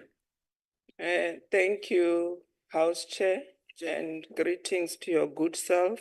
Deputy Minister, can I ask you to take your seat? We can deal with a point of order from Honourable Nzimande. No, Chair, it's just a question because you have raised the most important point. does it allow a waiver? Because you are the one who must protect the legalities of the proceedings. You have already raised the point. I just forget on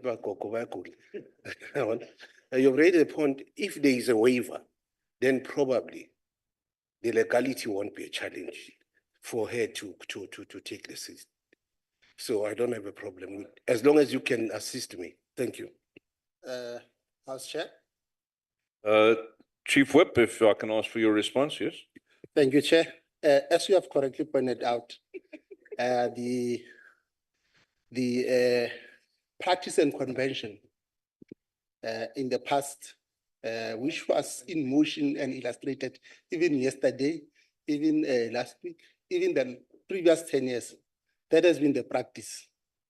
Obviously, it is important that when a matter arises, what we therefore have to do is to ensure that at the right time, because if there is any intention to amend the rules, the subcommittee on rules and the rules committee will be able to deal with the matter. So therefore, based on the convention and the practice, I move that the opinion that the advice that you gave to the House is in order. Thank you, Chair.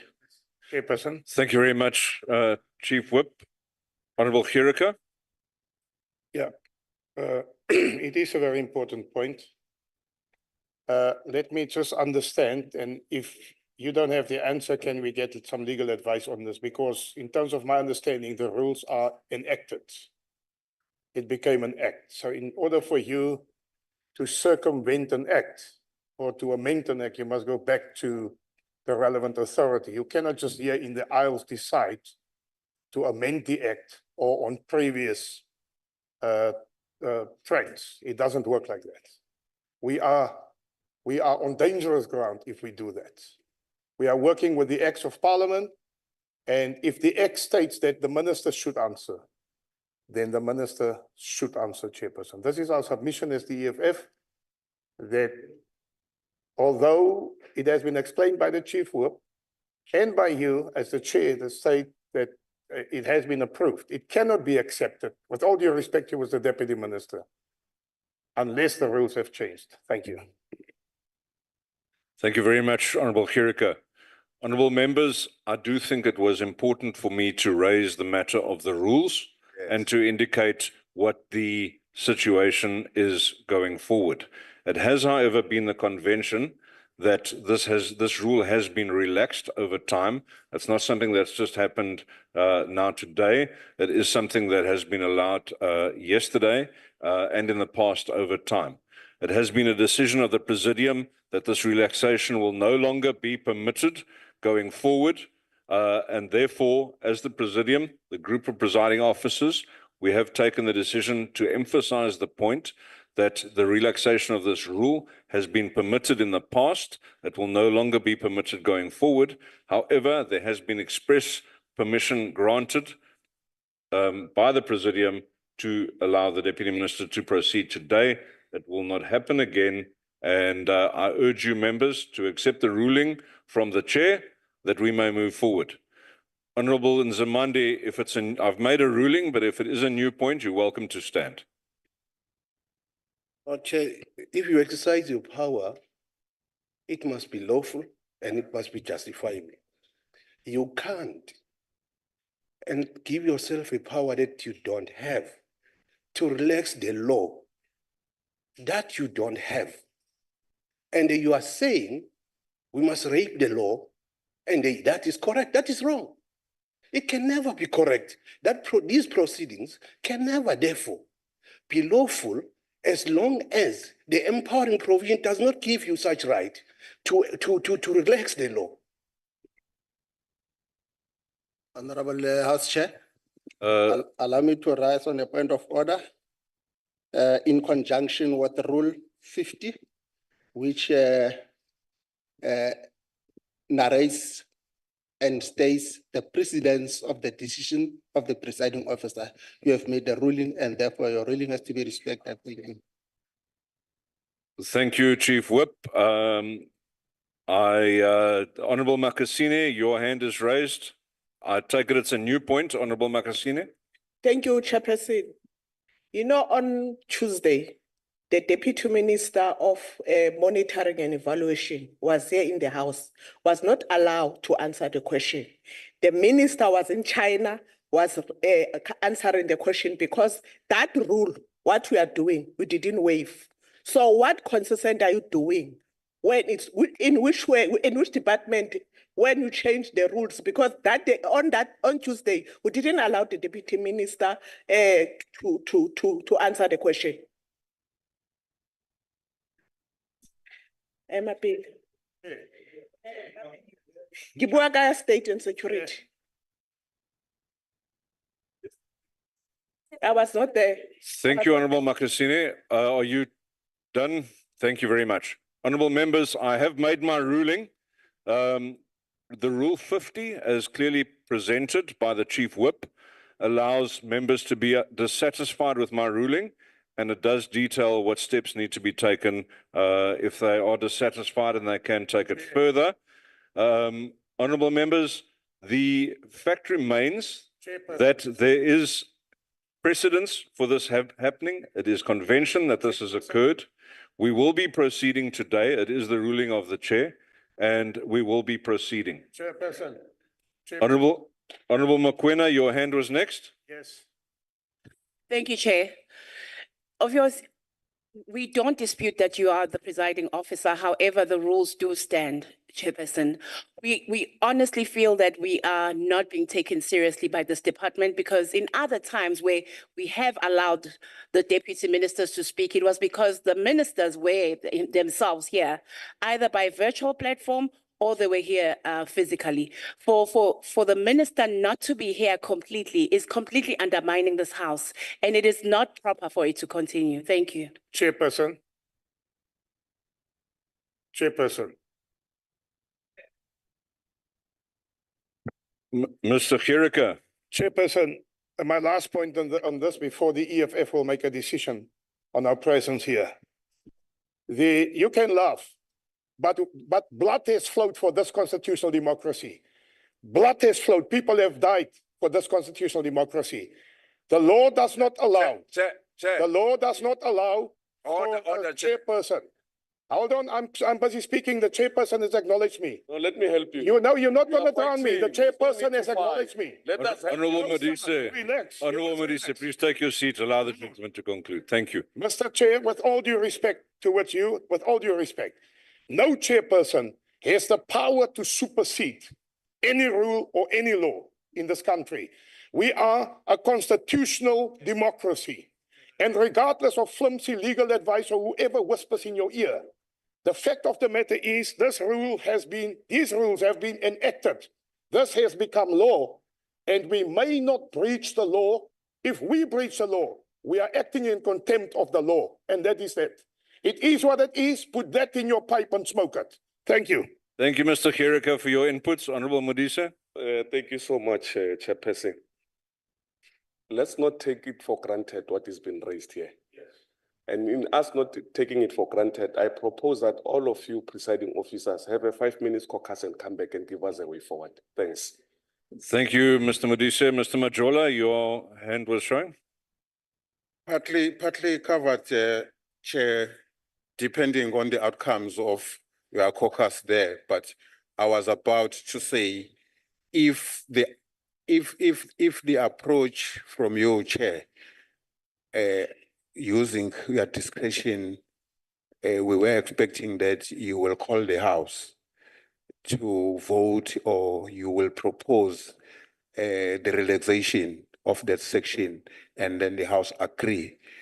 But Chairperson, we agree on that one. It will be determined by the outcomes of our meeting as to whether we will be able to participate on the unlawful proceeding. Thank you. Thank you very much, honorable members, and your kind suggestions are well noted. However, you may well have noted as well that earlier the chairperson called the House chairperson and myself. We did have a discussion already. And in terms of that, Mr. Chirika, in response to your item, I do refer you to rule number 2, The rules are important, honourable members. And rule number 2 says that the chairperson of the council may give a ruling or make a rule on a matter for which these rules do not provide. The fact is, honourable members, that this is an unforeseen issue where the minister is away. There was an arrangement made today. The rules do provide. Thank you very much. It's only in the event that the rules do not Honourable provide. members. Sir. But the rules do provide. Honourable members, you are welcome, as I said, in terms of Rule 50, to take my ruling further. But we will, however, Point of order. continue No, we can't allow, with because the questions. It doesn't have executive powers to address us on the issue on this item. Can we read the letter, or maybe the apology of the minister, so that we get what is the apology? Because we are not even sure whether you have an apology to be a chairperson, house chairperson. Please, with due respect, what you are doing is wrong. We cannot allow it. Honourable members, it was quite apparent to all of us that the connection from China for an absent minister 2 days ago was insufficient for us to conduct our oversight properly. As such, the ruling was made that we will accept the deputy minister today because the minister that is supposed to be present today is also in China, and I urge you to turn your TVs on. Order, Chair. Sorry, Chair. Mr. Peter. Allow me, please, just to save you. Allow me, please. Why, Chair, I want to save you. I don't want you as a GNU to repeat what the ANC government used to do. That minister doesn't have powers to bind her, whatever answer that is going to give us, because there's no minister that is on the platform. Where did she get powers? Your books can protect her, but the corruption, you are promoting it by using your own power to this house. This is the 7th administration. Let's change the clean idea. If there is no minister, that deputy minister is not allowed to come and answer here. We must wait for the minister to come and answer here. It's my advice, Chair. Thank you. Your advice would have been held more water had it been consistent yesterday. Chief Whip? Yes, thank you, House Chair. And You need chairperson. House Chair. The Chief Whip has the floor. Can we hear him, please? You have made a ruling, and like I indicated, in terms of the rules of the House, your ruling takes precedence. I believe that we have also raised the point, as agreed upon, that this matter will serve in the subcommittee on the rules and the rules, so that we are able to relook at it. Because it's important to appreciate the fact that there is one parliament. In the National Assembly, the deputy ministers are allowed. In this house, because it has been a practice and a convention, we have identified the need to align it with the rules of the National Assembly. So therefore, we cannot rape, because if they are raping the rules in the NA, we cannot rape the rules. Honourable member, you have not been recognized. Honourable Makasine, please take your seat. You must Honourable Makasine, please take your seat. Honourable Molokome. Yes, thanks, Chairperson, for the opportunity. There was a proposal that Honourable Modise made earlier that I think, Chair, you should take the 5 minutes break, that you go and caucus and come back to this room before we can discuss further. Thank you. Thank you, Honourable Molokome. That break has been had. Honourable Mokwele. House Chair, I think what is important is that let us not collapse this house, because already there has been a decision taken. Therefore, I impress upon the House Chair to continue. Chair, you have recognized. Honourable Mokwele, yes. No, thanks very much, Chair. Chair, I should think that you have made a ruling. And then in this house, we must always apply consistency. Yesterday, the Deputy Minister of Police was here. What you were we apply the law, not consistency. We'll apply the law. That's what I'm saying. Yeah. Chair, you have made the ruling. I suggest that we proceed with our We'll apply the laws. Absolutely correct. Thank you, Honourable Mokwele. We will be proceeding. I have indicated already, members, you've had first bite, second bite, first bite as well. Thank you. We will proceed with the hearing. If you are unhappy with my ruling, you are welcome to write in terms of Rule 50. Deputy Minister, please continue. Chairperson, please note, point of order. Please note, as economic freedom fighters, we are not going to participate. Thanks very much. Thank you very much, Honourable Member. Oh, we are not going to participate too as MKP. You'll sit alone. Thank you, Mr. Nzimande. You are welcome. Thank you so much.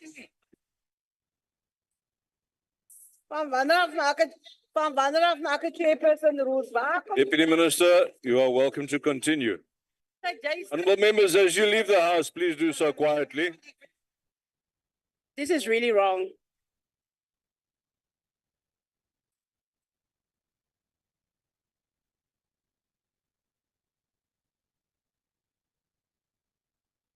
Are you not going to find any?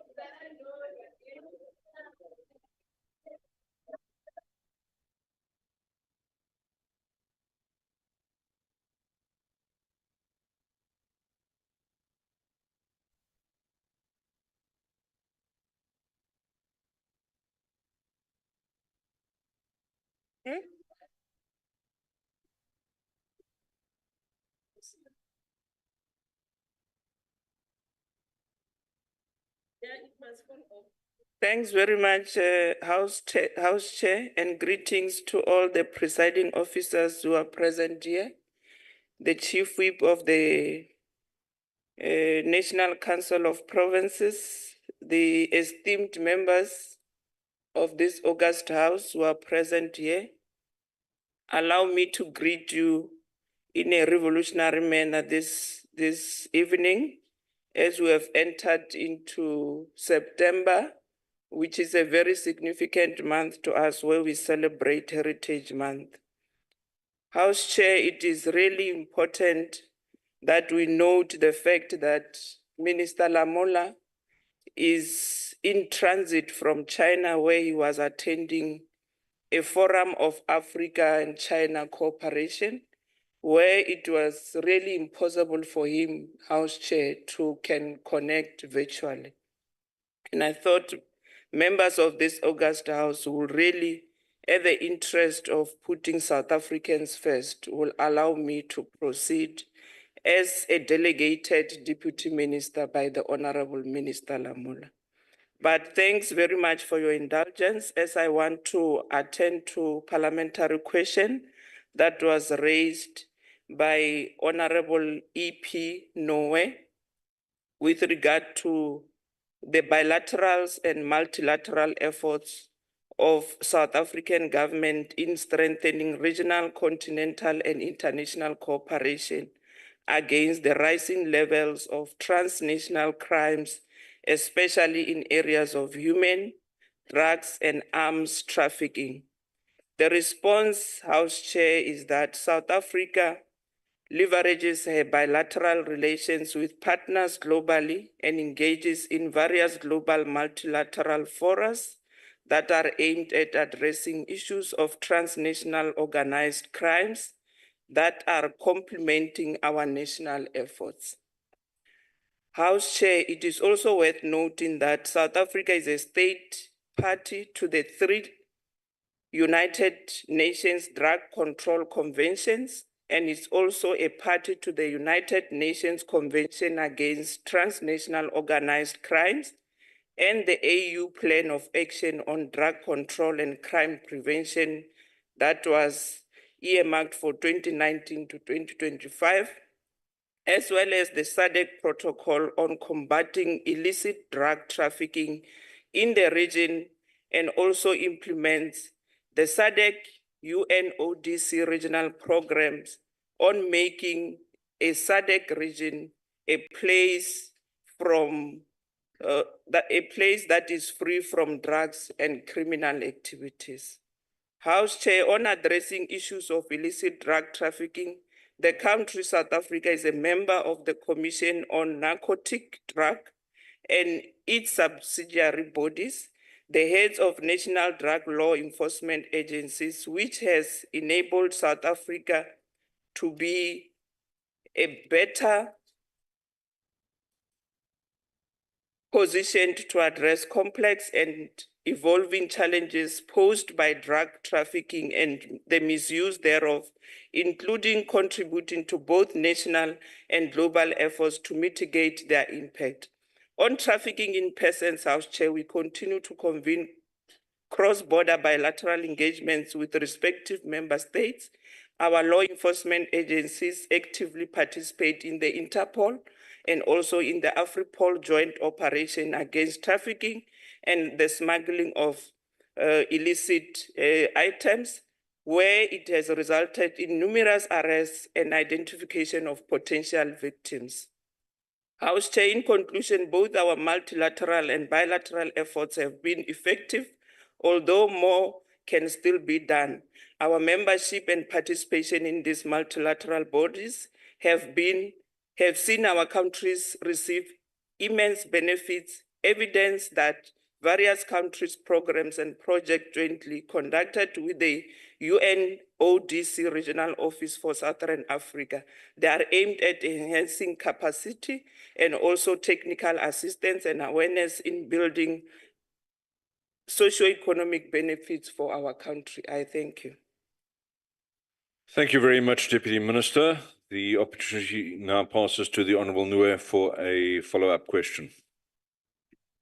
Thank you, House Chair. Thank you, Honourable Deputy Minister. According to persistent media reports, and of course, even within states intelligence agency of the country, there are organized criminal syndicates within SADC. Your response was more broader, just to bring it home. Member countries that there is a theft or stealing of vehicles and livestock from South Africa, which are smuggled into the neighboring countries, and those that are smuggled illegally, also including high caliber weapons and drugs into South Africa. In the light of this, has this matter and other related matters ever received the attention of the structure of the SADC? And if so, what are the planned partnerships to fight these transitional crimes? And if not, what are the plans of the South African government in terms of elevating these matters to the SADC as part of forging regional partnerships against transitional crimes? I thank you, Chair. Thank you very much, Honourable Nue. Deputy Minister Moraka. Thanks very much, House Chair, once more. And also thanks to Honourable Nue for that follow-up question. It is worth noting, Honourable Nue, that the SADC Ministerial Committee of the organ, which is your MCO, on politics, defense, security cooperation, regularly receives reports on SADC member countries' efforts to combat organized and transnational crimes in the region. Of course, the issue that you are raising is really an issue that is affecting our people, especially in the province of Limpopo, Mpumalanga, and also in KZN, because those are provinces where these criminal syndicates are operating in. And it is really worth noting that the 26th Ministerial Committee of the organ held on the 11th to the 12th July 2024 in Lusaka, which I happened to attend upon my appointment, really received a report, amongst others, on the implementation of the SADC protocol on the control of firearms, ammunition, and other related crimes that have been happening. Some of them are crimes that you just spoke about around issues of livestock and also issues of transmitting vehicles that are stolen from South Africa through our borders to the neighboring countries. House Chair, it is worth noting that the SADC region also has a regional strategy to prevent and combat transnational organized crime. It is a comprehensive strategy to identify, understand, and also combat transnational crimes within the region of SADC. The SADC has approved the SADC UNODC regional program on making SADC a safer and a place where drugs and crimes are not happening. House Chair, South Africa supports the operationalization of the SADC protocol on the control of firearms, ammunition, and other related crimes, which provides countries in the region with a framework for combating the proliferation of small arms and light weapons. Regional chiefs of police subcommittees, which South Africa is part of, took a decision to institute crime intelligence joint operations on small arms and light weapons with a view of identifying the trafficking and also the routes and also the sources and the destination and the number and the nature of those involved in those criminal activities. South Africa, as part of the region, has prioritized reporting of activities of this nature and also come up with programs that are aimed at relating to the African Union roadmap to silence the gun in the whole region of Africa, with a view of implementing anti-trafficking and anti-smuggling laws. And there was an MOU that was signed to harmonize the region across the whole continent of Africa, with the aim to establish and strengthen cross-border mechanism and task forces to facilitate intelligence sharing, joint operations and investigations. I thank you. Thank you very much, Deputy Minister. The next follow-up question will come from the Honourable Billy. Thank you, Chairperson. I just want to check if it's procedural for the Deputy Minister to read a reply to a follow-up question.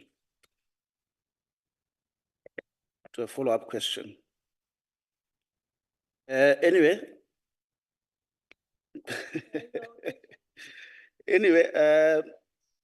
Deputy Minister, I want to follow up and ask that following South Africa's failure to arrest Sudanese President Omar al-Bashir in 2015, the country's role in upholding international justice has been questionable, particularly on the question of global cooperation in apprehending a suspect accused of human rights atrocities.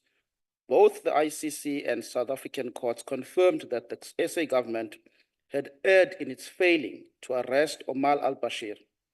In light of the above question, is the South African government committed to cooperating with international bodies dealing with criminality, particularly bodies such as the ICC, in arresting wanted criminals in South Africa, wanted criminals, and is South Africa still in support of the Rome Statute? Thank you. Thank you, Honourable Billy. Deputy Minister. Thanks very much, Honourable House Chair. And I would want to really appreciate the question as it came forth, but I would want to request your indulgence in this regard that, Chair, the matter as raised by Honourable Member that tries to depict South Africa as an organization or a state that does not respect international institutions that are aimed at helping us to address any criminal elements. That perception is misleading to this House and also misleading to the general public. As I've alluded to earlier, that South Africa continues to participate in multilateral forums where we continue to advocate for peace and stability, and also dealing with issues of criminal elements within the entire region of Africa and also the entire continent of Africa and the SADC as a whole. So really that perception that is driven here, that South Africa is a banana republic, it doesn't warrant my attention, House Chair, and I'll request that I leave it at that. Thank you. Thank you, Deputy Minister.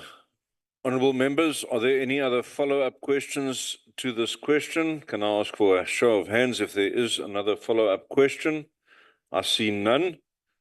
Honourable Minister, that brings us then to the next question, which is the question number 90. It was asked by the Honourable Badenhorst. And over to you. Sorry, I beg your pardon, I'm in the wrong place. I beg your pardon, Deputy Chairperson. The next question is question number 88. It was asked by Mr. Gottsel, and it relates to advancing human rights through the SADC. Thank you, Deputy Minister. Thanks once more, House Chairperson. And how we have structured our reply to that particular question is that one of the principles listed under Article 4 of the SADC Treaty is the commitment to human rights, democracy, and the rule of law. Article 5 of the same treaty outlines that SADC objectives, as among others, is to consolidate, defend, and maintain democracy, peace, security, and stability. As a member state, South Africa acceded to the treaty, being confident that this apex regional organization is an important vehicle to preserve our shared values and promote common interest for the regional community at large. Importantly, House Chair, the SADC Forum established in 1996, that is called Organ of Politics, Defense and Security Cooperation, with the aim to ensure that close cooperation on matters of politics, defense, and security shall at all times promote peaceful settlements of disputes through negotiation, mediation, and arbitration. House Chair, the matters of mediation and dialogue within the member states of SADC are the responsibility of that particular SADC organ. In this regard, the organ is supported by the panel of elders and the mediation reference group, and it is really worth noting that that panel of elders is comprised of eminent personalities that includes former heads of states and also former heads of government who are really playing a significant role in supporting SADC mediation process and facilitate confidence building measures as mandated by the summit that is led of heads of state and those heads of governments. The mediation reference groups serves as an advisory arm of the panel of elders. It formulates recommendations to the panel of elders regarding the need and the nature of specific dialogue, specific mediation, and also preventative diplomacy initiated within the region of SADC. Amongst the members of the mediation reference group in South Africa, we are also represented there, House Chair. As a country, we have got someone representing us in that particular body. In support of consolidation of democracy in the region, the SADC adopted principles and guidelines governing democratic elections. The principles and guidelines are promoted through the SADC Electoral Advisory Council and the SADC election observer missions that are deployed from time to time, every time when member states conduct elections.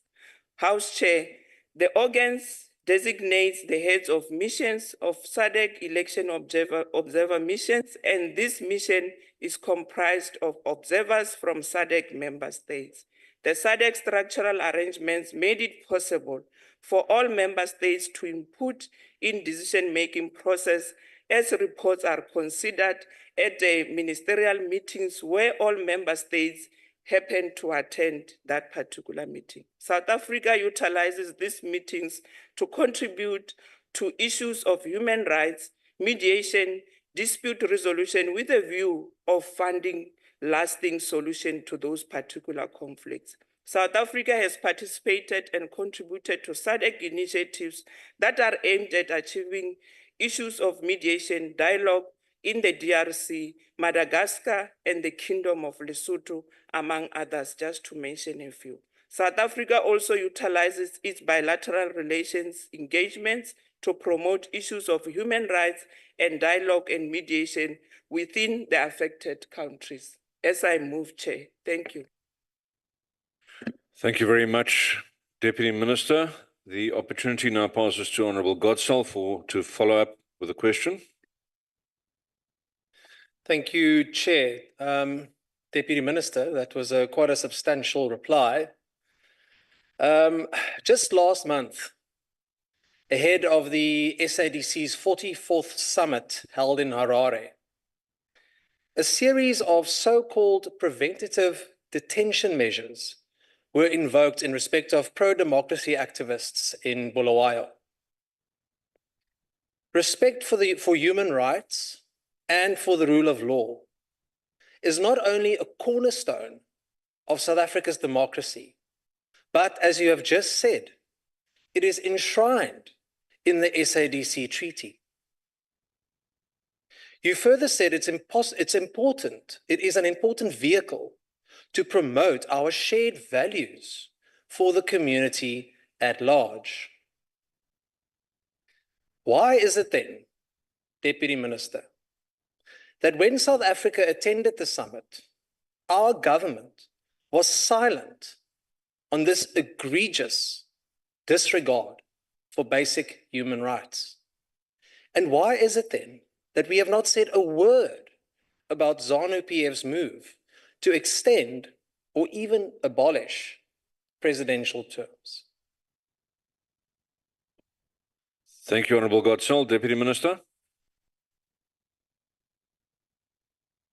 Thank you very much, House Chair, and let me appreciate that follow-up question from the Honourable Member. But Chair, it is worth noting that we as South African government will want to indicate and also affirm that we respect the sovereignty of every state that exists within SADC and also within the continent at large.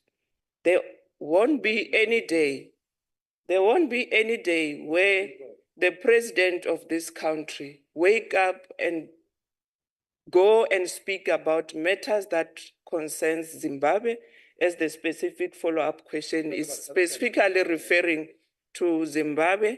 But we want to stand firm as the government of South Africa and also as DERCO to indicate that there is a need for all of us to respect the sovereignty of every state that exists globally and also that exists within the continent and also within the SADC, irregardless of our own individual perspective that we might hold. But we must continue adhering ourselves to the issue that South Africa continue to uphold the sovereignty of every state. Therefore, you'll expect us, House Chair, to really expect the same to be done to us. Every time when there are issues, we don't expect other member states to really want to encroach on the sovereignty of our own country. Thank you very much. Thank you, Deputy Minister. Honourable Member, do you have a point of order? Chair, I'm rising in terms of Rule 68. I think it is, Chair, thank you. I think it is important for this House now to note that we are now becoming serious in this House. This thing of Honourable Badenhorst interfering or interrupting the delegate or the ministers or whoever, because he's sitting there, he must be called to order, please. Honourable Member, the rules expressly make allowance for people to interject, providing they don't drown out the speaker. And we will continue. Thank you, Honourable Member. The opportunity for follow-up now passes to Honourable Mananiso. Can I just rise on a point of order, Chair? Chief Whip. Just before, I suspect the difficulty with Honourable Badenhorst is he's just sitting closer to the podium. And look, I can tell you, it is not a nice experience. So I suspect at some point he must reconsider where he must sit. But I suspect we can discuss it outside this meeting, Chair. Thank you. Chief Whip, I presume, therefore, you are offering to buy my house in a different province. Honourable Mananiso, please continue with your follow-up question. Thank you, Chairperson. Let me welcome the Deputy Minister and as well acknowledge the response that she has given into the question. However, my follow-up question is that, Deputy Minister, human rights are violated by political conflicts, forced migration, preventable diseases, poverty, and unemployment. What concrete bilateral steps has South Africa taken outside the multilateral platforms to advance human rights, and what is the impact of these efforts? I thank you. Thank you, Honorable Mananiso. Deputy Minister. Thanks, House Chair, once more for the opportunity, and thanks to the Honorable Member Manganiso for that particular progressive follow-up question. Indeed, I would like to employ on other members to really make follow-up questions in the manner in which you are doing, because others are reinventing new questions and really they are trying their luck, but will leave no stone unturned and try to address all those issues. House Chair, South Africa has advocated for the uniform application of the principle of the UN Charter and all international laws, including upholding the territorial integrity and sovereignty of states.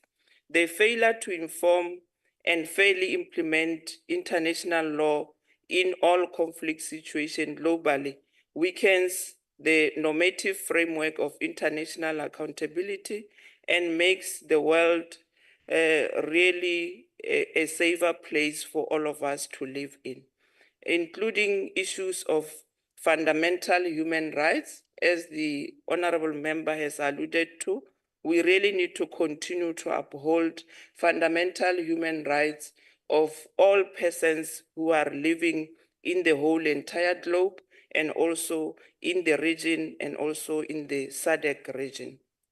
We want to assure you, members, that as long as the country South Africa exists within the broader spectrum of the global community, will continue from time to time respect issues of international laws and also issues of human rights, because they are fundamentally driven towards helping us to enhance issues of constitutional development and also driving issues of democracies everywhere in the world. So thank you very much, Honorable Magananiso, for that particular question. We need to continue to emphasize the need for everyone, regardless of your position in society, to continue to respect human rights issues and also abide by all the international institutions that are aimed at protecting our human rights issues and also protecting the rights of all persons, regardless of religious orientation, regardless of their sexual orientation, and also regardless of their socio-economic backgrounds of where they're coming from. Thank you very much.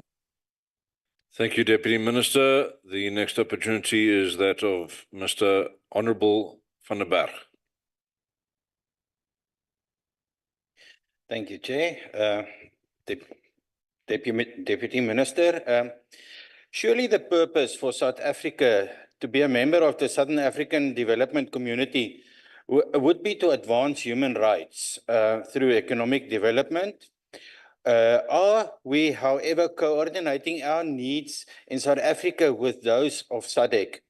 According to Stats SA, most immigrants claiming human rights come from the SADC regions to find work in South Africa.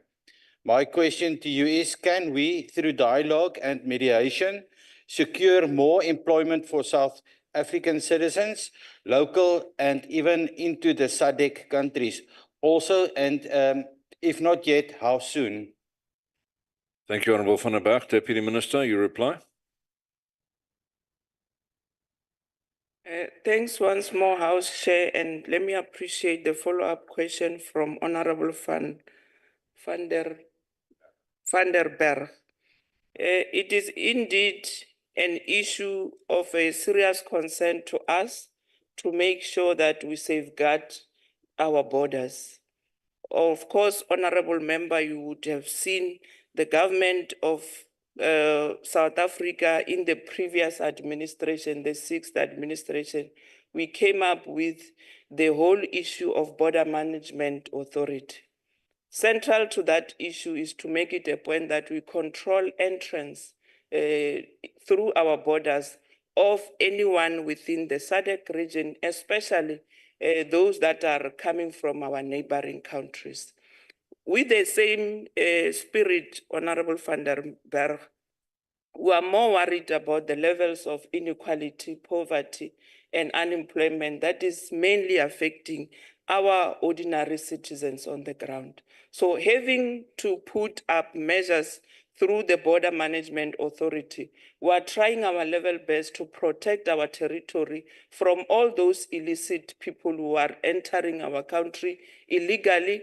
And to make it worse, we have private institutions within the hospitality space who are continuously putting these people at the forefront at the expense of our local employees. So we really need to look into these measures and try to engage with the Department of Employment and Labor to really put up restrictive measures on employment issues in the country, that employment opportunities that exist within this country are necessarily meant for the people of this country, South Africans, and no one else. Thanks very much.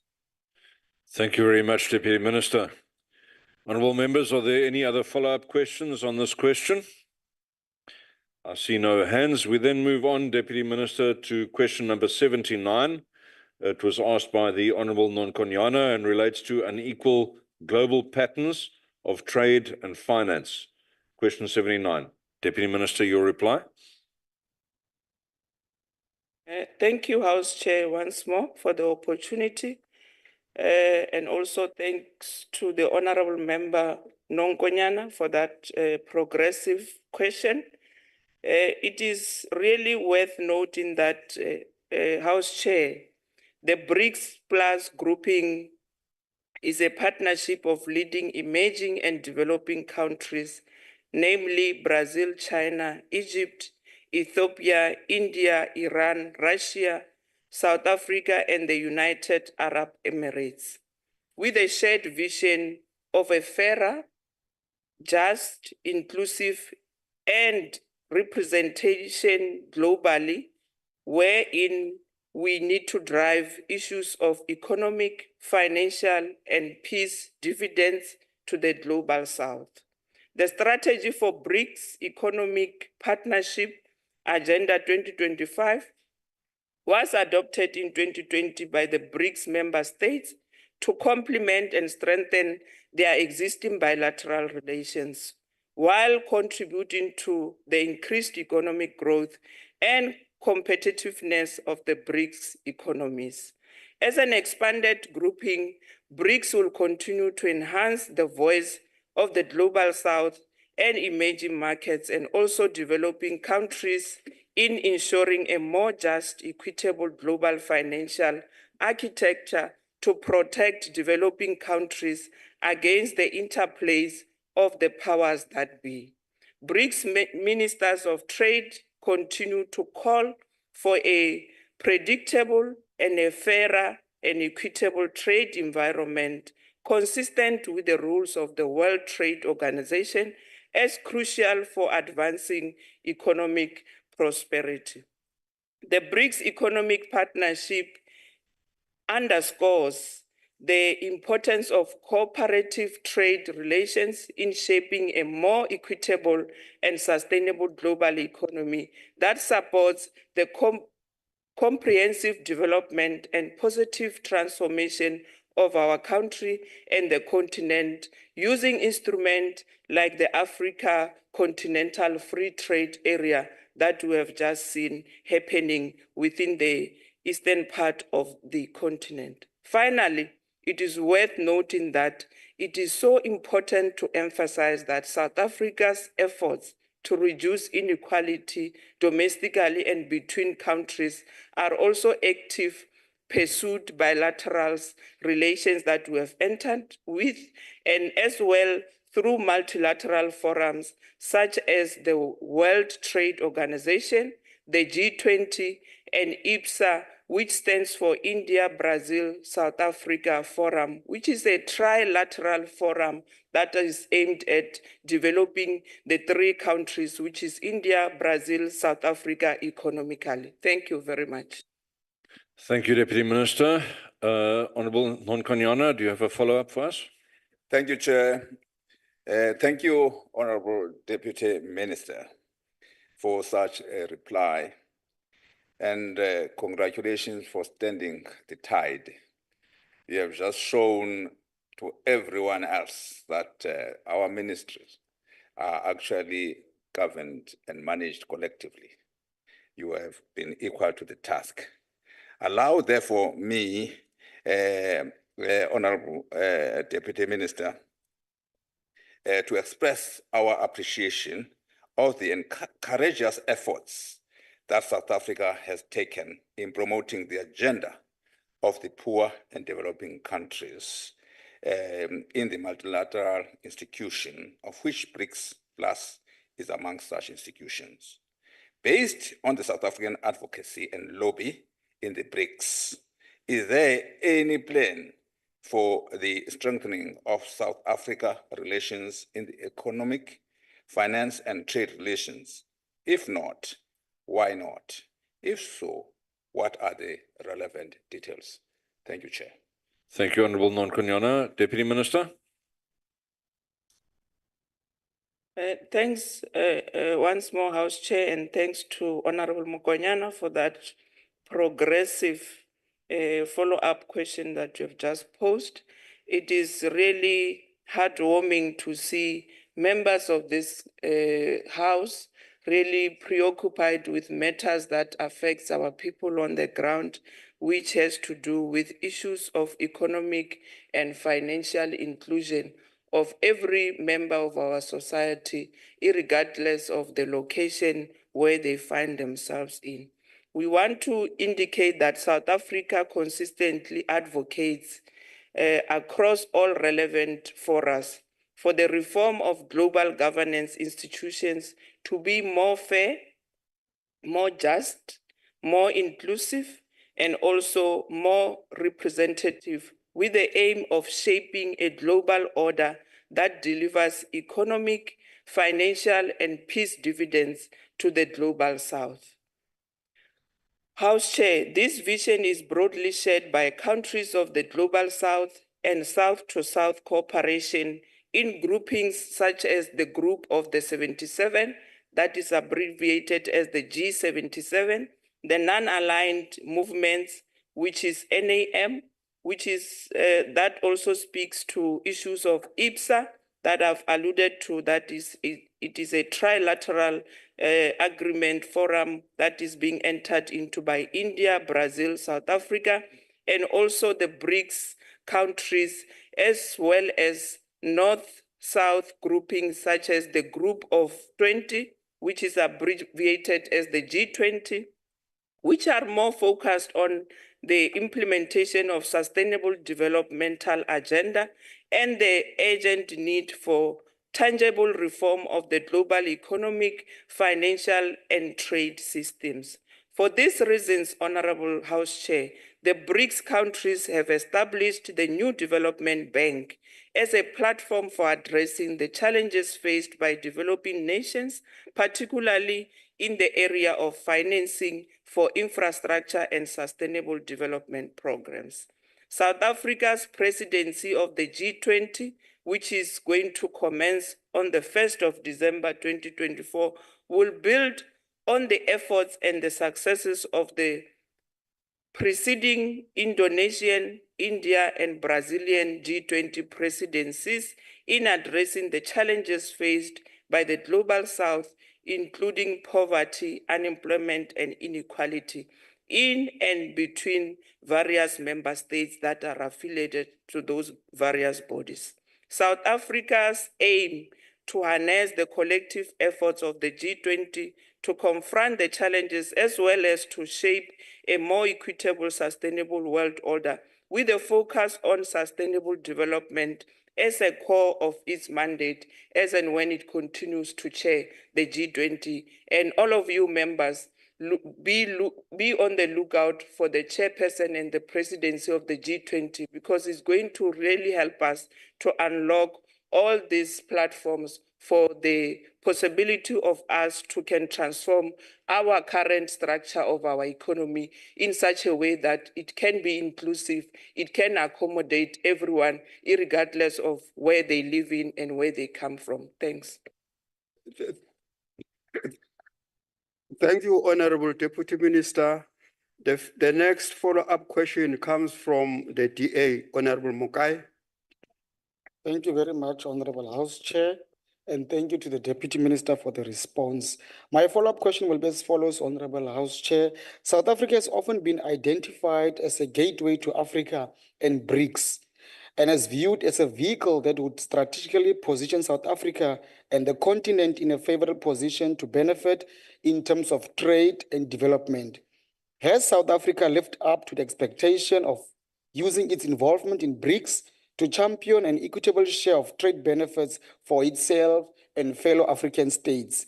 Or this arrangement has mainly benefited other members of BRICS, with the exception of South Africa? And if so, Honorable Deputy Minister, can you please provide us with some examples? Thank you, Honorable House Chair. What to you, TM?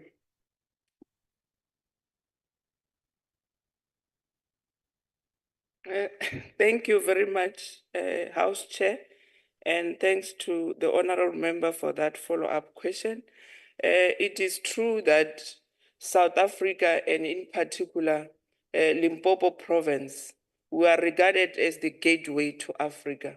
Reason being that it is easier for you when you are in Limpopo in South Africa to can easily go to the rest of the continent, which is Africa, either through our ports of entries that varies from the ground transport and also from those that will wish to fly to the rest of the continent.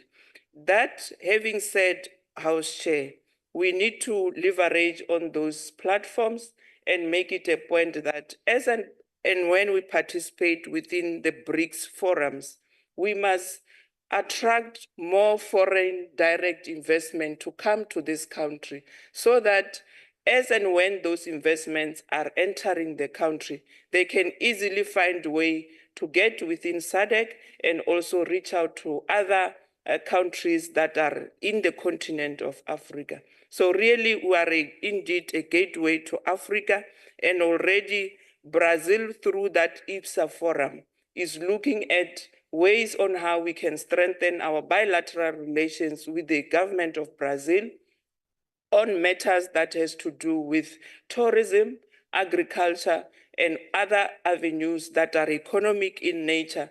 Because as you are in South Africa, you want to go to Victoria Falls in Zimbabwe, for instance, you have to come through our ports of entry and easily get to Victoria Falls for leisure and other tourism activities. So indeed, we will continue to be regarded as a gateway to Africa as a country, and that needs to be understood in that context. Thanks.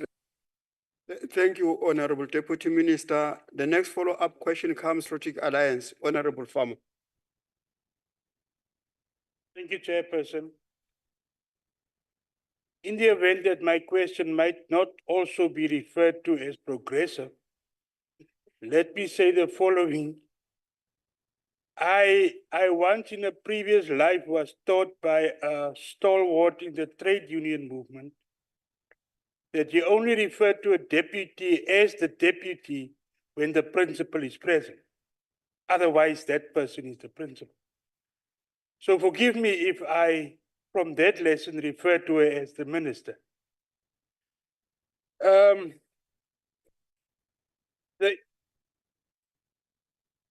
The Institute for Global Dialogue on the 12th of March 2024 states, and I quote, "In a rapidly eroding World Trade Organization global trading system, BRICS plus nations are thus in prime position to build a new trading and commodity architecture, one based on equity and common pathways," close quote. Can the minister inform us of possible new contours of a new trading system led by BRICS plus nations, please? Thanks. Honorable DM, the platform is yours. Thanks very much, House Chair, and thanks to the honorable member for that progressive follow-up question that he has just posed. It is worth noting, honorable member, that the only person mandated by the Constitution of this Republic to appoint ministers is the President of the Republic and no any other person, irregardless of your previous orientation where you are coming from. But we also need to really emphasize that I stand to be appointed as the Deputy Minister for DERCO and not the other way around, as you are alluding to. It is really worth noting that the participation of BRICS countries at the center of all those initiatives, honorable member, is to make it a point that we leverage on economic, political, and other social avenues that are available within the BRICS member states. And we have felt it that it won't be sufficient for South Africa and Brazil and China and India to continue to participate alone within the BRICS forums. We have then invited other countries to join that particular forum. Now we are being joined by several countries, including Indonesia, as I've already alluded to. We call it, that platform, we call it BRICS Plus Forum. It therefore accommodates other entries to the forum in the sense that as we drive the economic developmental agenda, we are not doing that alone, but we are also opening those avenues to those member states who are willing to enter into those kind of platforms just to leverage on the opportunities that exist within those forums in order to transform and grow their respective member states' economic development issues. Thanks very much. Thank you, Honorable Deputy Minister. What I like most what you have done is to clarify the position that the House is not a union. It is a creature of the Constitution. So I'm very appreciative of that. All right, Honorable Minister, we now come to question number 89, asked by Honorable Billy. The platform is yours. Thank you once more, House Chair. The question from Honorable Billy from the DA is asking whether, in light of this confirmation on the 12th of July 2024 that South Africa was still working to implement the Grand Inga Treaty. And this is how we respond to that question, Honorable Billy, that the 12th session of the South African Democratic Republic of Congo Bi-National Commission that was held on the 6th of July 2023, it has noted that the initial 10 years for the duration of the Grand Inga Hydropower Project Treaty will come to an end in March 2025, which is just going to happen in a matter of few months to come. And we have agreed to extend the treaty and directed the respective ministers to begin with the process of exchanging diplomatic notes amongst themselves that are related to the extension of that particular treaty.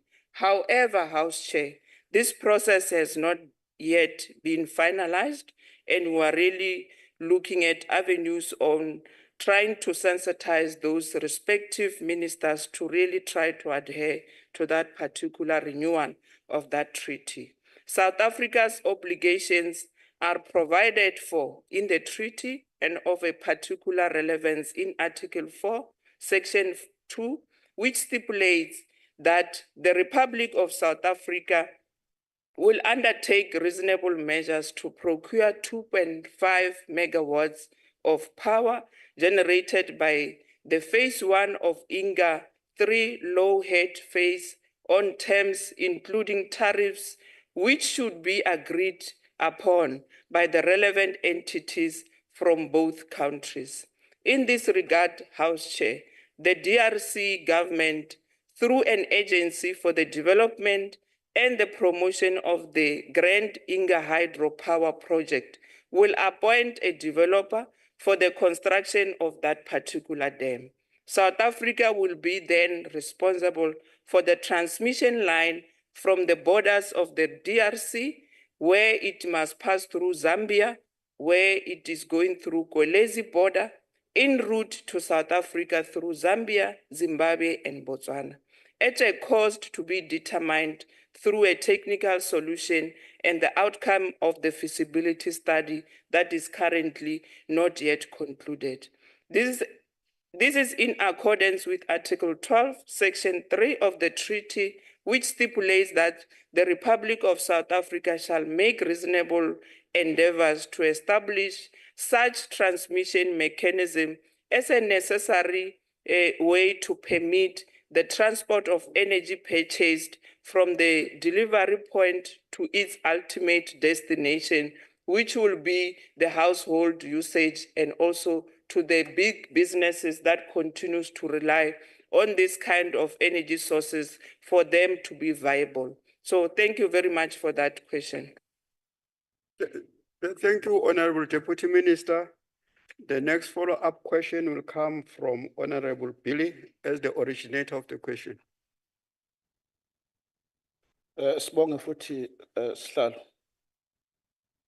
Umbuzo wokuqala ubukade uzama ukuthola ukuthi ngabe uhulumeni waseNingizimu Afrika uyayeseka yini lokuthiwa iRome Statute.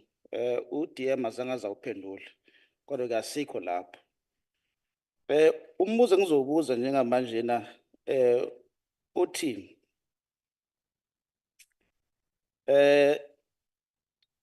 ingabe uhulumeni wase South Africa uprepared yini ukuwithdrawa from i-Grand Inga Treaty mangabe kucaca kuvela futhi ukuthi lolu hlelo lolu asikwazi ukuthi nesil afford njengezwe la South Africa. Ingabe mhlambe njengohulumeni wase South Africa sikulindele mhlambe lokho ukuthi sizibophezele ekutheni mangabe kuvela kucaca futhi ukuthi angeke sesikwazi uku-afforda lolu hlelo olubuka sengathi luhlelo elizobiza izigidigidi zamarandi okulinganiselwa kwimali engango-80 billion. Noma kuzwakala uDeputy Minister esho ukuthi i-South Africa yona iyokhokhela ukuhanjiswa kwezintambo eziletha ugesi osuka eDRC odlula emazweni amane noma amahlanu ukuze ugcine ufikile eNingizimu Afrika. Umbuzo ke DM ukuthi ingabe sikulindele ukuthi mhlawumbe lolu hlelo lungagcina selibonakala sengathi luhlelo esingesakwazi ukuthi silukhokhele njengeNingizimu Afrika. Sibonge. Over to you, DM.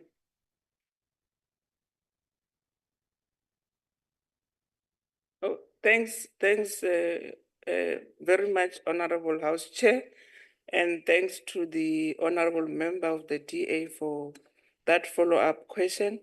It is worth noting that the expenditure costs to that particular project that is referring us to, they are not yet known.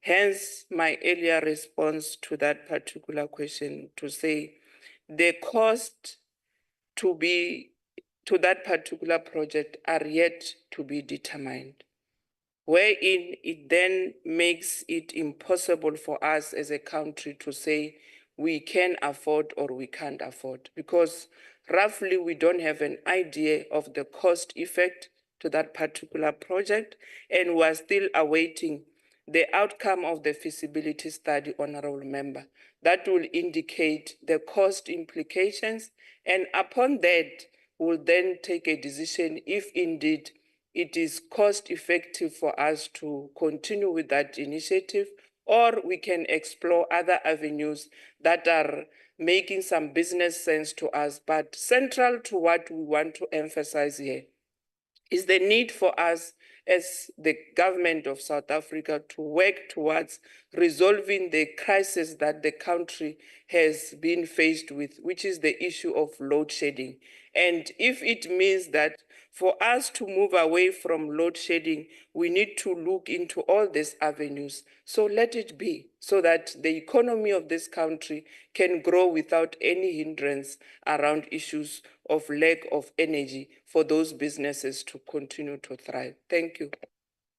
Thank you, Honorable Deputy Minister. The next follow-up question comes from Honorable Phala from the African National Congress. Thank you, Chair of the session, and thank you, Deputy Minister, for elaboration on this matter. However, Deputy Minister, this was a strategic mega project meant to play a vital economic role, which will benefit the SADC countries, including the East and Central African communities, by providing hydropower resources. As you have indicated, Minister, our country had intended to buy, some 2.5 gigawatts from the output of that project. We are aware, Minister, as you indicate as well, about the instabilities there. We encourage the country, encourage the department to assist in resolving the crisis there. DRC and Africa is endowed with natural mineral resources, which can benefit the entire continent. Africa is a future, and it can only the African people can only benefit if we stop all the crisis in DRC and ensure that we all benefit. So we really encourage, Minister, that let the department assist in dealing with the crisis there. Thank you very much. What to you, dear? Thank you once more, Honorable House Chair, and a word of appreciation from the Honorable Phala for that follow-up question that is very constructive in nature, and really it is forward-looking, and it is in the best interest of the people of this country. Very progressive. I think, Chair, we can't ignore the fact that Africa as a continent, not only DRC, Africa as a continent, it is endowed with the richness of mineral resources. Some of these mineral resources can be utilized towards the energy generation capacity that we all are looking forward to. And indeed, the efforts by our South African government to add the 2,500 megawatts to its national grid through that Grand Inga Treaty Power Purchase Agreement, thereby fending off the whole issue of load shedding, where we need to create sustainable energy security in line with the 2022 Energy Action Plan. We really need to leverage on these other sources of energy that we need to look into. We have to look at the issue of utilizing our environment, including the temperatures that are always regarded that in Africa it is very hot. Why are we not utilizing those environments to make it a point that we turn around the situation around the energy availability factor? Because we need to enter into these renewable energies without any hesitance. We need to look into issues of solar power, the hydropower that I spoke about, and all other energy sources that are at our disposal, so that we can be able to continue to deal with this challenge of load shedding that is really having a negative impact towards the economic stability of this country. So indeed, Honorable Member, will leverage more on those endowed resources that we have within the continent of Africa, especially in the area of DRC and other countries that have got those mineral resources that can help us to really come out of this national crisis of load shedding and be in a better position to can even attract investment in this country. Because whilst there is no assurance that businesses are going to get a non-disrupted supply of energy, it will be very difficult for us to attract foreign direct investments in this country so that we can be able to grow our economy for the better. So thanks very much for that follow-up question. We'll look into all those other avenues and all those energy resources that are at our disposal and make it a point that we create a more sustainable energy availability factor for the businesses that are continuing in South Africa and also for the utilization of the households for that particular energy source that will be available for them to use. Thanks. Thank you, Honorable Deputy Minister, for your responses to the questions you posed on you. But now, honorable members, we are supposed to go to question number 98, which was asked by Honorable Zimande Umpepetwa from the MK party. So what has happened is that Honorable Zimande is not here. And then according to Rule 228.6, is that if he has not nominated someone to stand in for him, that question lapses. So as we're passionate, as the NCOP, we decided that the issue of the rules were going to apply them rigidly. Sorry, point of order, Chair. Yes. Point of order, Chair, that Rule 228 also specifies unless the Deputy Minister decides she wants to answer the question. Yes, it does provide for that. It does provide for that. But I prefer that let's follow the rules slavishly so, and just say sorry to Honorable Dr. Ego and Honorable Mdupi that you'll get the next chance in the follow-up questions, please. Oh, pardon, can I answer? Sorry, Chair, I'm going to have to challenge that ruling. The rule is clear. 228 is clear. You have to ask the Deputy Minister, and she has the right to say, yes, I'll answer the question, or no, I don't want to answer the question. All right.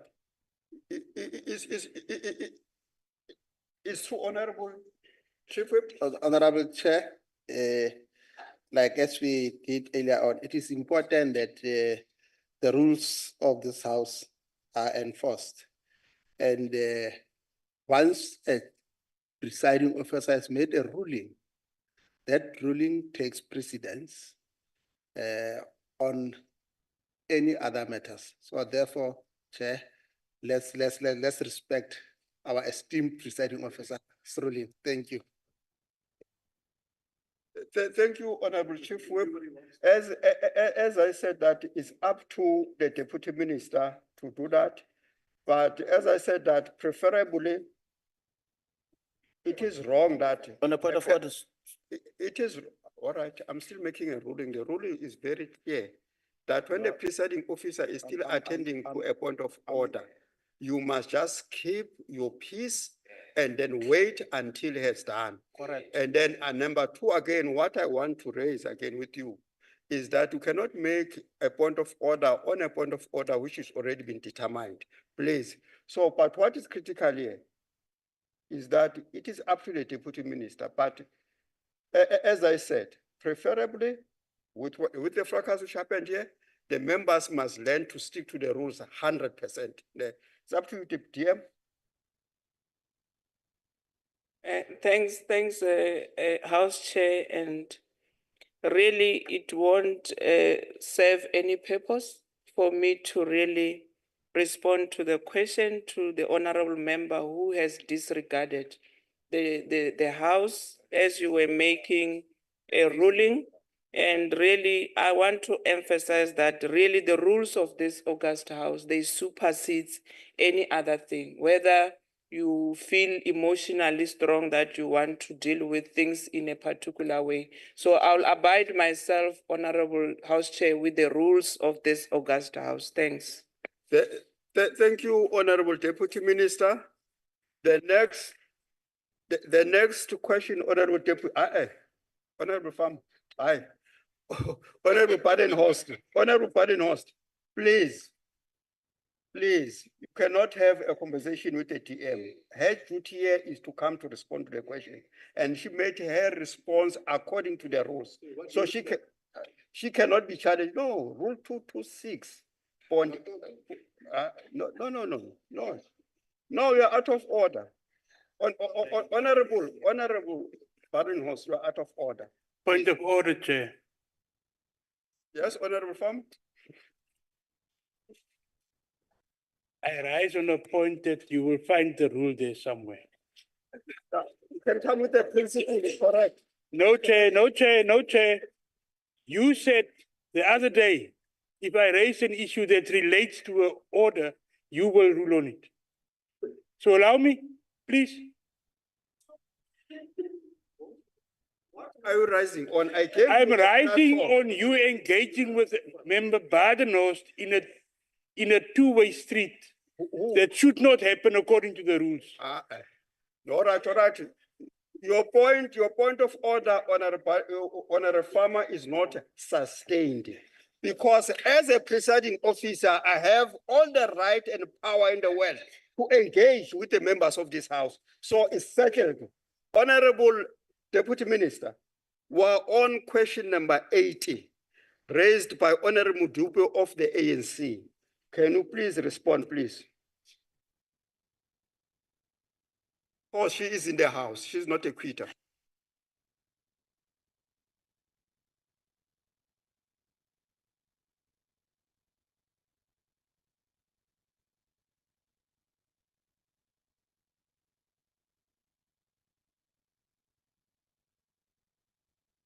Thanks very much, Honorable House Chair, for that opportunity once more to respond to question number 80, as raised by Honorable Midupi, who has asked the following: whether in light of South Africa's critical role in the mediation of Ukraine-Russia war and also in the Israeli-Palestinian war and other conflicts in south parts of Africa, whether there are any plans to intensify South Africa's interventions in such conflicts.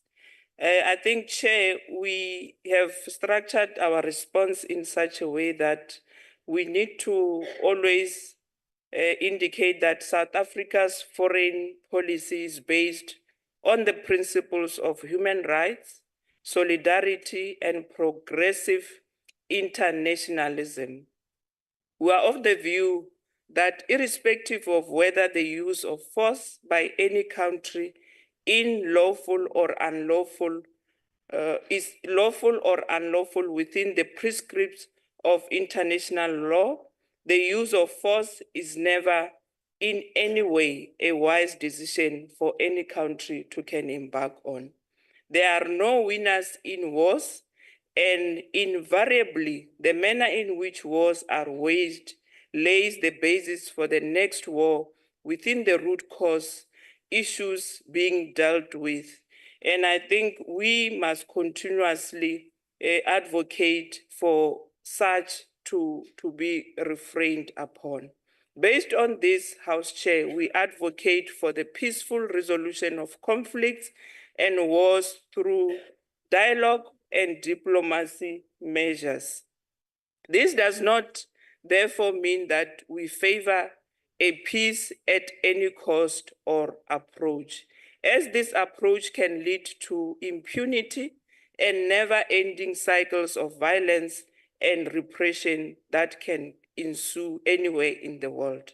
We take an approach that the resolution of conflicts must lead to what is referred to a just peace mechanism. That is, peaceful processes that does not neglect justice. Where necessary, reconciliation must always be considered. We believe that the United Nations and other related institutions of global governance must be at the center of building that just peace mechanism whenever there are wars and conflicts that are taking place anywhere in the world. Guided by this framework, House Chair, we have been actively seeking for that just peace to the institution that is in Ukraine currently. South Africa continues to play an important role in defining some of these key principles that may guide the framework for peaceful talks between the country of Russia and Ukraine. This includes negotiating agreements as the G20 that are continuously putting them under pressure that they need a just peace mechanism that will therefore require that we respect for territorial integrity of Ukraine and that the international legal prohibition on the acquisition of land through the use of force must be adhered to in Ukraine and in all other war and conflict situations. These are the same principles championed by the African Peace Initiative, wherein President Ramaphosa continues to play a leading role in trying to bring those peaceful mechanisms for those conflicts that are taking place. Thank you very much, House Chair. Thank you, Honorable Deputy Minister. The next follow-up will come from Honorable Mudupi, African National Congress. Thank you very much, Honorable Chair. And thank you, Honorable Deputy Minister, for your elaborate reply against the background of concrete steps that South Africa has taken in pursuit of mediation, as you have outlined. Deputy Minister, what are the concrete positive results for South Africa's contribution in peace building in Africa, in African and other parts of the world, like the ongoing Israel onslaught against people of Palestinians and Ukrainian-Russian war? Two, what has this affected international standing of South Africa? How has this affected the international standing of South Africa? What are the benefit of South Africa's role in the peace building globally? Thank you very much. Over to the Deputy Minister.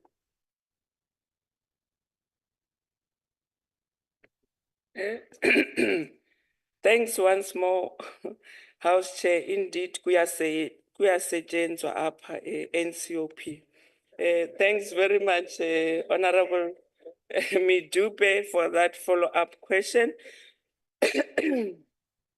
Honorable members, we must take note of the fact that South African government, through our ministry, which is the Department of International Relations and Cooperation, and other relevant ministry, continues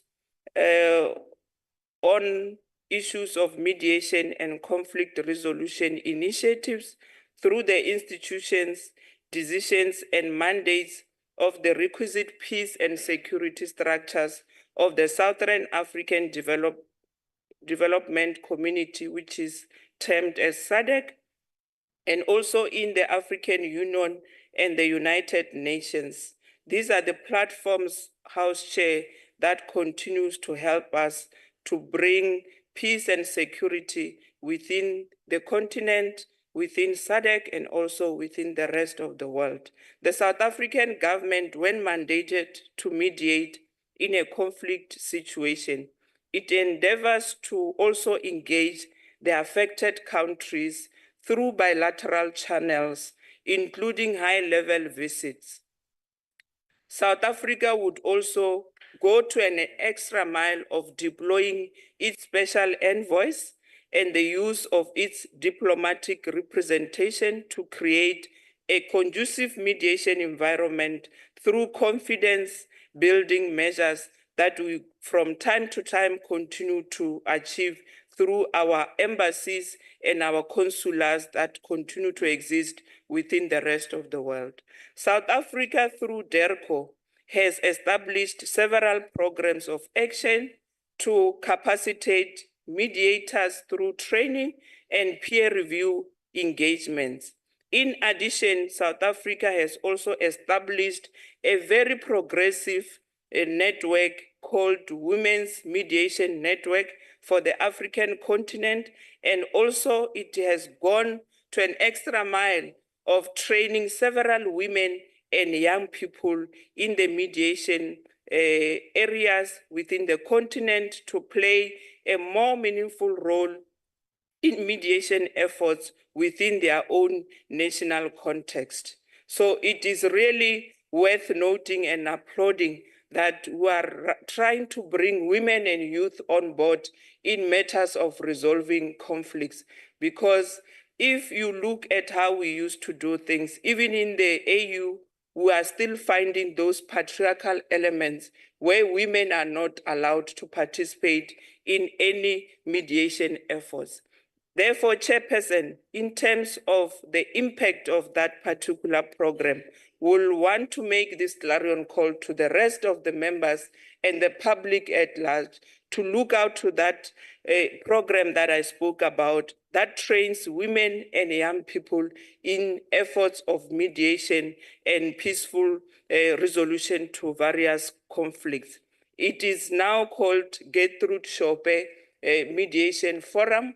Members must really talk to us so that we can send as many women and young people to those mediation trainings so that in future we can have women and children at the center of finding lasting solution to the conflicts that exist within the continent and also at the rest of the world.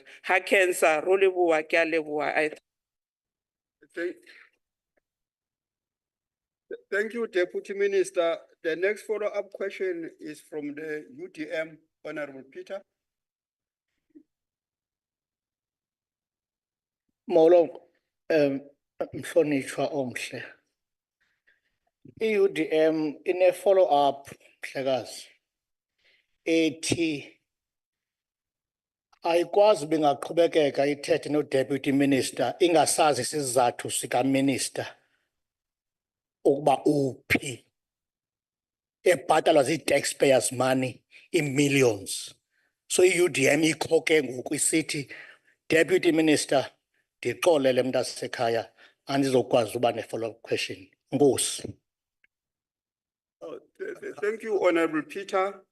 You have a right to your own opinion, but from what I heard here, the Deputy Minister explained very well that the Minister is in transition from Beijing back to South Africa.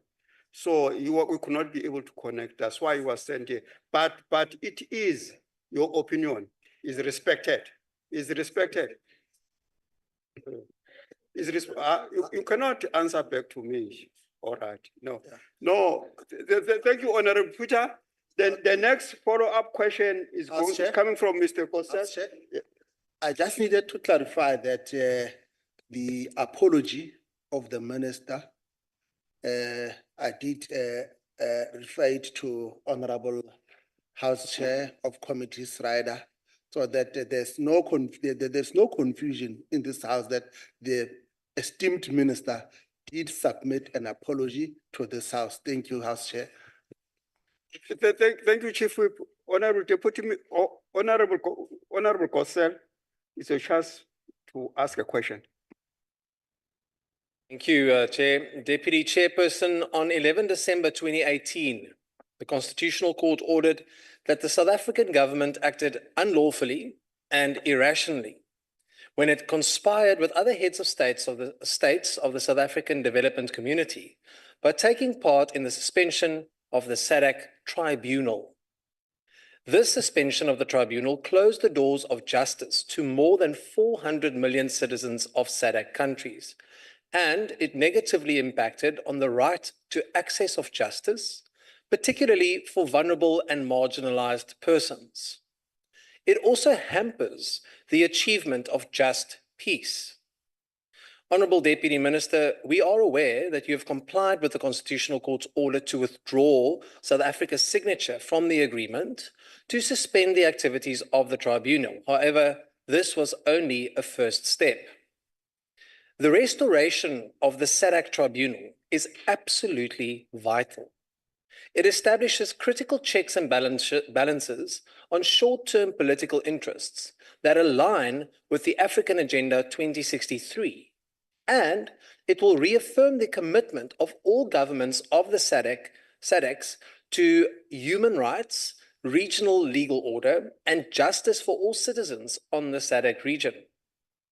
So, Deputy Minister, can you outline the steps that South Africa took at the 44th SADC Summit 2 weeks ago to initiate the operationalization of the SADC Tribunal? Thank you, Mr. Kossel. But as the rules are very clear, that the follow-up question must come from the original question. And the original question does not deal with the SADC Tribunal. But the option is with the Deputy Minister to answer or not. But if that are not comfortable, it's fine. We respect that. Over to you, Deputy Minister.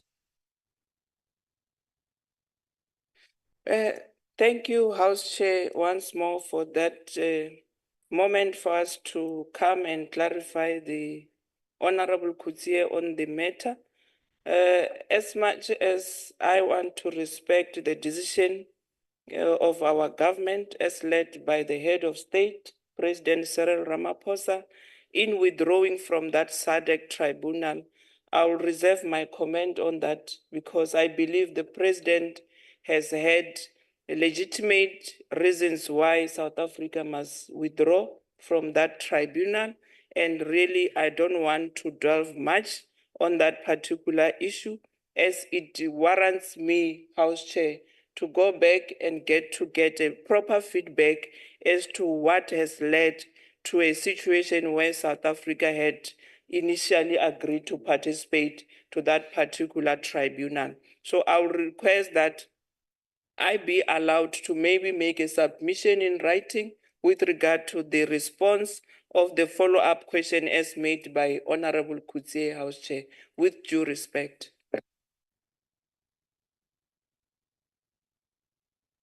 Honorable Deputy Minister, we are coming to an end of this question session on the issue of international relations. No, the mic is on, please. Look, Honorable Deputy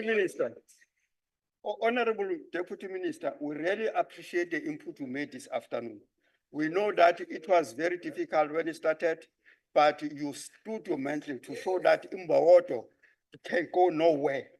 We appreciate your input. But what is critical, Honorable Deputy Minister, is that the members of the House were not fighting you. They were just exercising their right to apply the rules. So we cannot begrudge them for that, but we also appreciate your availability as you were deployed by the minister to come in here.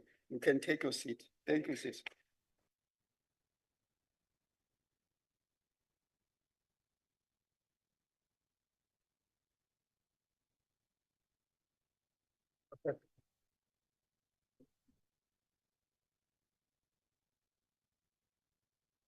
Honorable members, I also want to remind you, as I'm about to adjourn the House, is that when the black rod is ushered out here, we must wait until the usher of the black rod is out of the House before we move out. Yeah, please, if you can observe, I liked the passion with which you attacked the issue of the rules in this House. So let's follow them to the letter. So the House is adjourned. Let's allow the usher of the black rod to take it out. Recording stopped. And then the chairperson of the Select Committee on Finance had her birthday today, is still there. If we